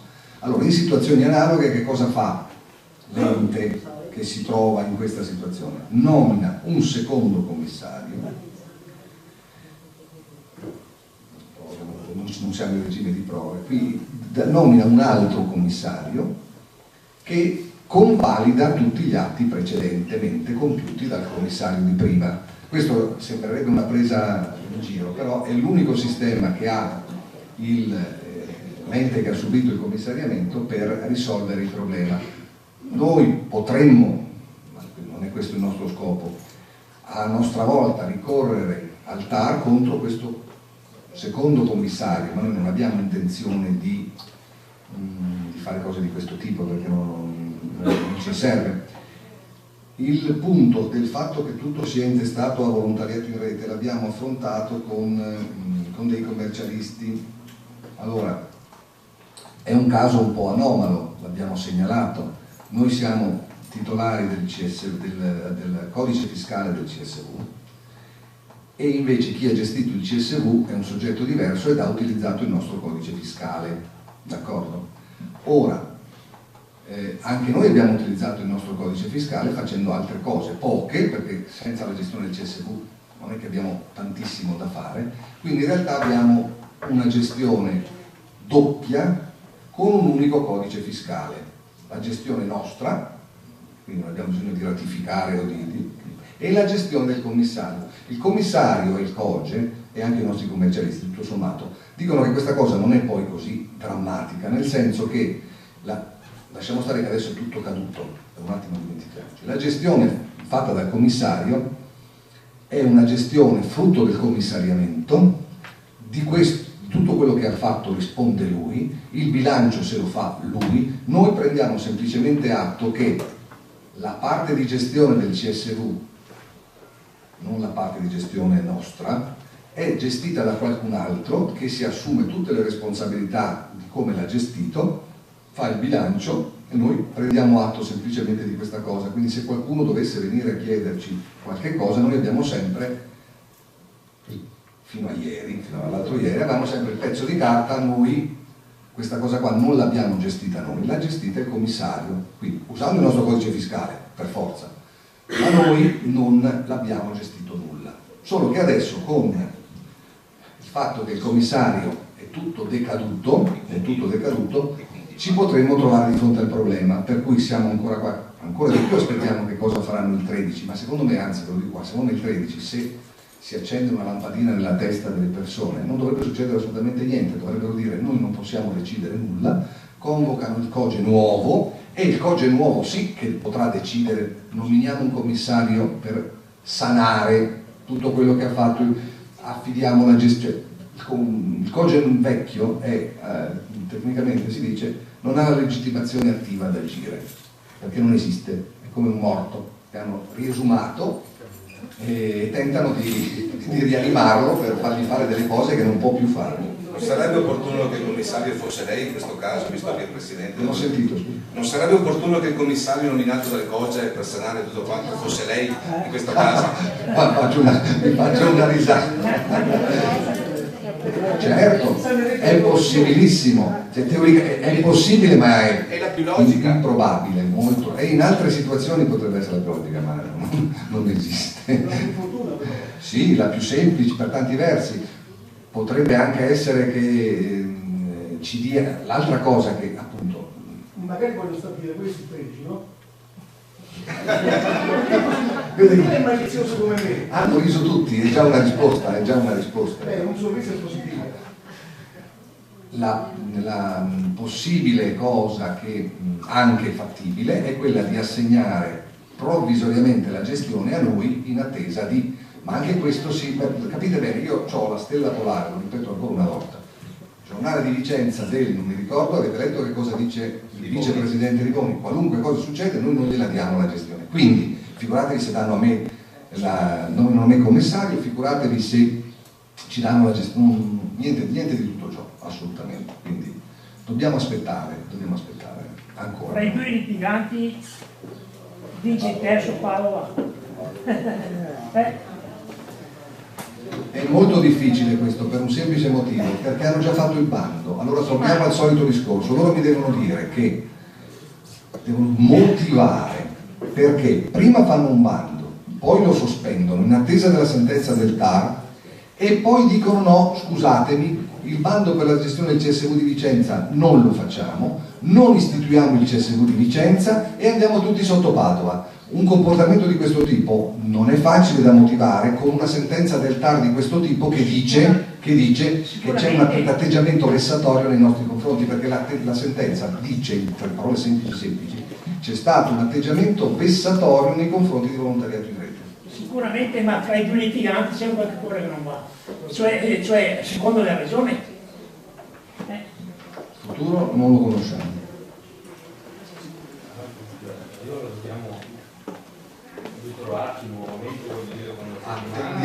Attendiamo di sapere che cosa il 13 decide o non decide, cosa succederà, insomma, non siamo in grado di saperlo di più. Non funziona.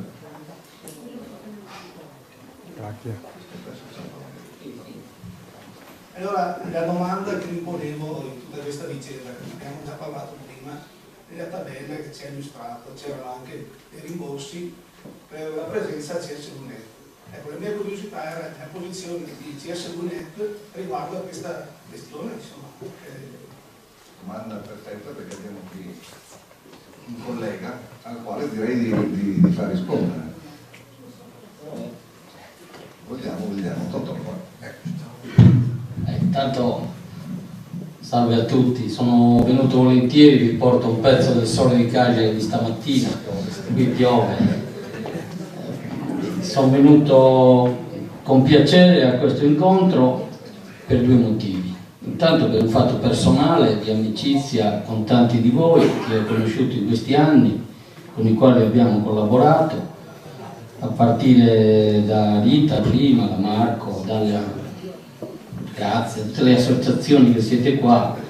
Il nostro CSV regionale in Sardegna si occupa di tutta la regione.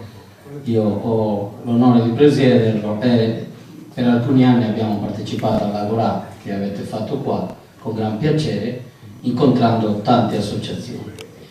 Il secondo motivo è che il mio CSV è stato il primo forse in Italia a essere cancellato da un COGE e noi abbiamo fatto un ricorso al TAR subito.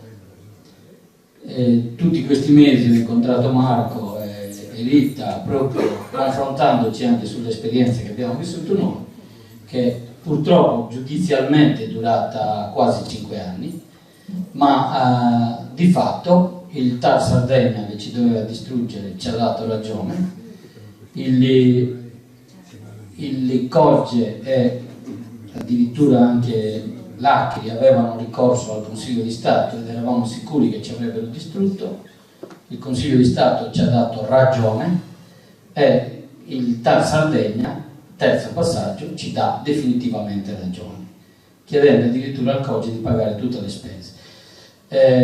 Fatto questa operazione, però condivido quello che diceva Marco prima sulle spese, che non è la cosa più rilevante. Io ritengo che ci siano due strade molto importanti.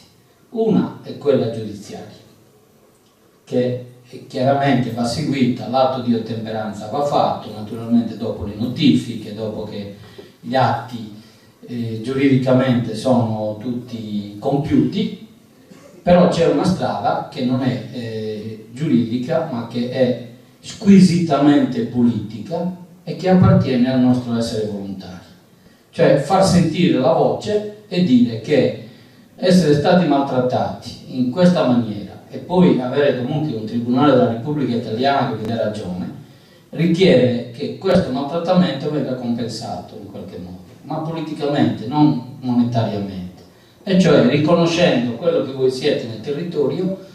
Noi abbiamo inventato uno slogan e per quasi 1 anno e mezzo siamo andati in piazza, sempre, c'erano migliaia di volontari e centinaia di associazioni, sempre, e periodicamente ci presentavamo dicendo l'autonomia e l'autodeterminazione del volontariato non si tocca.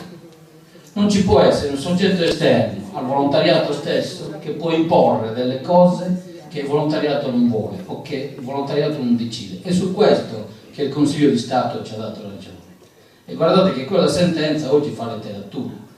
Quindi direi, al di là degli aspetti giuridici, tra l'altro lui è un bravissimo avvocato, quindi sicuramente siete in ottime mani sul piano giuridico, c'è però questo aspetto politico, associativo, che deve tenere il vostro volontariato in rete come una realtà che dice su questo territorio ci siamo noi e lavoriamo noi. Su CSV.net voglio dire questo: CSV.net non si è comportato benissimo con Vicenza, lo dice uno che è socio interno di CSV.net e responsabile del settore comunicazione. Ma al di là di questo, io non ho condiviso il fatto che CSV.net non sia venuto a costituirsi ad adiuvandum con il CSV di Vicenza. Io non potevo farlo, per esempio, come CSV Sardegna perché non avevo titolo, mi avrebbero escluso da quel giudizio, ok? CSV.net poteva farlo perché CSV Vicenza era socio di CSV.net, ma voi avevate al vostro interno altri CSV del Veneto che non erano favorevoli, che hanno votato contrario. E quindi CSV.net in quel momento si è adeguato su quella che è stata la linea dei vostri rappresentanti del Veneto in CSV.net. Tutto qua, molto chiaro, molto semplice, chiaro. Anche su questo poi ci sarà da discutere, perché comunque un socio è un socio. Sul fatto di che cosa succederà nel futuro, l'anticipazione dell'assemblea di 2 settimane fa, dove abbiamo approvato un nuovo statuto, prevede nelle regioni dove ci sono più CSV la confederazione regionale tra i CSV. E quindi io penso che non ci possa essere nessun accorpamento di CSV provinciali, assolutamente. Questo lo dovete chiedere voi con forza, perché nella confederazione, ripeto, confluiscono i CSV provinciali. Ora, non avrebbe senso accorpare un CSV solo perché è antipatico, ha lavorato bene, ha rotto le scatole, un po' tutto quello che succede quando uno non obbedisce a determinate linee, ma in tutti i territori succede questo. È successo anche da noi, ripeto. Su questo dovete fare forza voi. Io sono qua proprio per dirvi forza, cioè il volontariato faccia sentire la sua voce. Siete stati bravissimi finora, con tutti i patemi d'animo, con tutte le tachicardie, con tutte... ma la sentenza è arrivata ed è stata positiva. io ritengo di essermi sentito sollevato nel momento in cui ho avuto il piacere di leggere le carte che erano state inviate al TAR. Dal mio punto di vista, che sono un profano totale, dicevo qui non c'è nessuna consistenza. Cosa ha detto il TAR del Veneto? Non c'è nessuna consistenza. Cioè, stiamo parlando davvero di cose che non hanno alcuna rilevanza e quindi da questo punto di vista non va impedito invece ai volontari che potrebbero demotivarsi di continuare a sviluppare la loro rete, di continuare a fare le loro attività. È su questo che oggi bisogna davvero insistere e che voi rimaniate profondamente uniti, perché questa cosa farà letteratura anche nel resto d'Italia. Ripeto, si aggiunge ad altre sentenze, una sola per ora, questa è la seconda, okay, che cominciano a dire che il volontariato non può essere vessato né gli può essere imposto quello che altri decidono in altre sedi, anche se qualche volta qualcuno di quelli che decidono sono pure essi volontari, perché voi avevate purtroppo qualcuno dei volontari dentro il COGE che non ha votato a vostro favore. Io avevo la situazione contraria, che i 4 rappresentanti del volontariato hanno sempre votato a favore del CSU, quindi c'era un COGE diviso tra i volontari e tutti gli altri, e quei volontari che addirittura hanno cercato di escludere anche dalle votazioni, come hanno fatto con voi fondamentalmente, sono stati invece il motivo per il quale abbiamo poi riportato addirittura 3 vittorie in 3 sentenze diverse. Quindi su questo, ripeto, l'azione giudiziaria va benissimo, ma l'azione politica vostra va ancora meglio. Il CSU dal giorno della notifica della sentenza è vostro, gestitelo, andatevelo a prendere. Scusate, non voglio fare il terrorista, non voglio fare il fomentatore di cose, però da presidente l'ho fatto, ho preteso che le cose venissero fatte da subito in un certo modo, ho chiesto che, siccome le sentenze sono sentenze, venissero attuate, e per attuarle ci siamo messi subito in gioco. Sinceramente la prima cosa che è successa, caro Marco, è che quel COGE è sparito, ne sono rimasti 4. L'unica cosa che non abbiamo fatto è di chiamarli in giudizio singolarmente per rispondere delle spese. Questa è stata una nostra scelta, potevamo anche farlo. Abbiamo fatto una grande assemblea, da volontari abbiamo detto no, abbiamo vinto, ci basta questo. E quindi tanto pagano le spese comunque che paghiamo noi, il fondo nostro, quindi sapete perfettamente, si pagano le spese, però non vogliamo infierire sulle singole persone. Se spariscono da quei ruoli magari è meglio. Alcuni sono spariti, qualcun altro è rimasto, ma tutte le volte che parla noi gli ricordiamo che abbiamo 3 sentenze contro di lui e quindi un pochettino viene tarpata, insomma, questa volontà. Allora c'era un orientamento diverso anche in Italia, si creavano province, si creavano organismi, oggi c'è un accentramento al contrario. Vedete la legge del terzo settore, che è un accentramento pazzesco anche del nostro sistema, che praticamente i territori neanche li considera. Noi dobbiamo riprendere proprio quella strada attraverso la quale siamo cresciuti lavorando nei singoli territori. Non si può pensare a grandi organizzazioni che lavorano sui grandi livelli e poi dimenticare che il nostro lavoro da volontari è fatto quotidianamente sul territorio con le persone che lì vivono. E su questo, ripeto, credo che sia la grande forza da mettere in campo. Tanto vi ringrazio per avermi invitato a questa conferenza stampa e vi auguro un grande bocca al lupo per il progetto del lavoro. Noi saremo con voi. Perché avete sentito quanti gradi di giudizio avevano avuto, quindi siamo contenti, ma siamo anche... Comunque loro ce l'hanno fatta, i sardi sono cocciuti e su questo bisognerebbe essere un po' più cocciuti anche. Preciso, il termine è tenaci.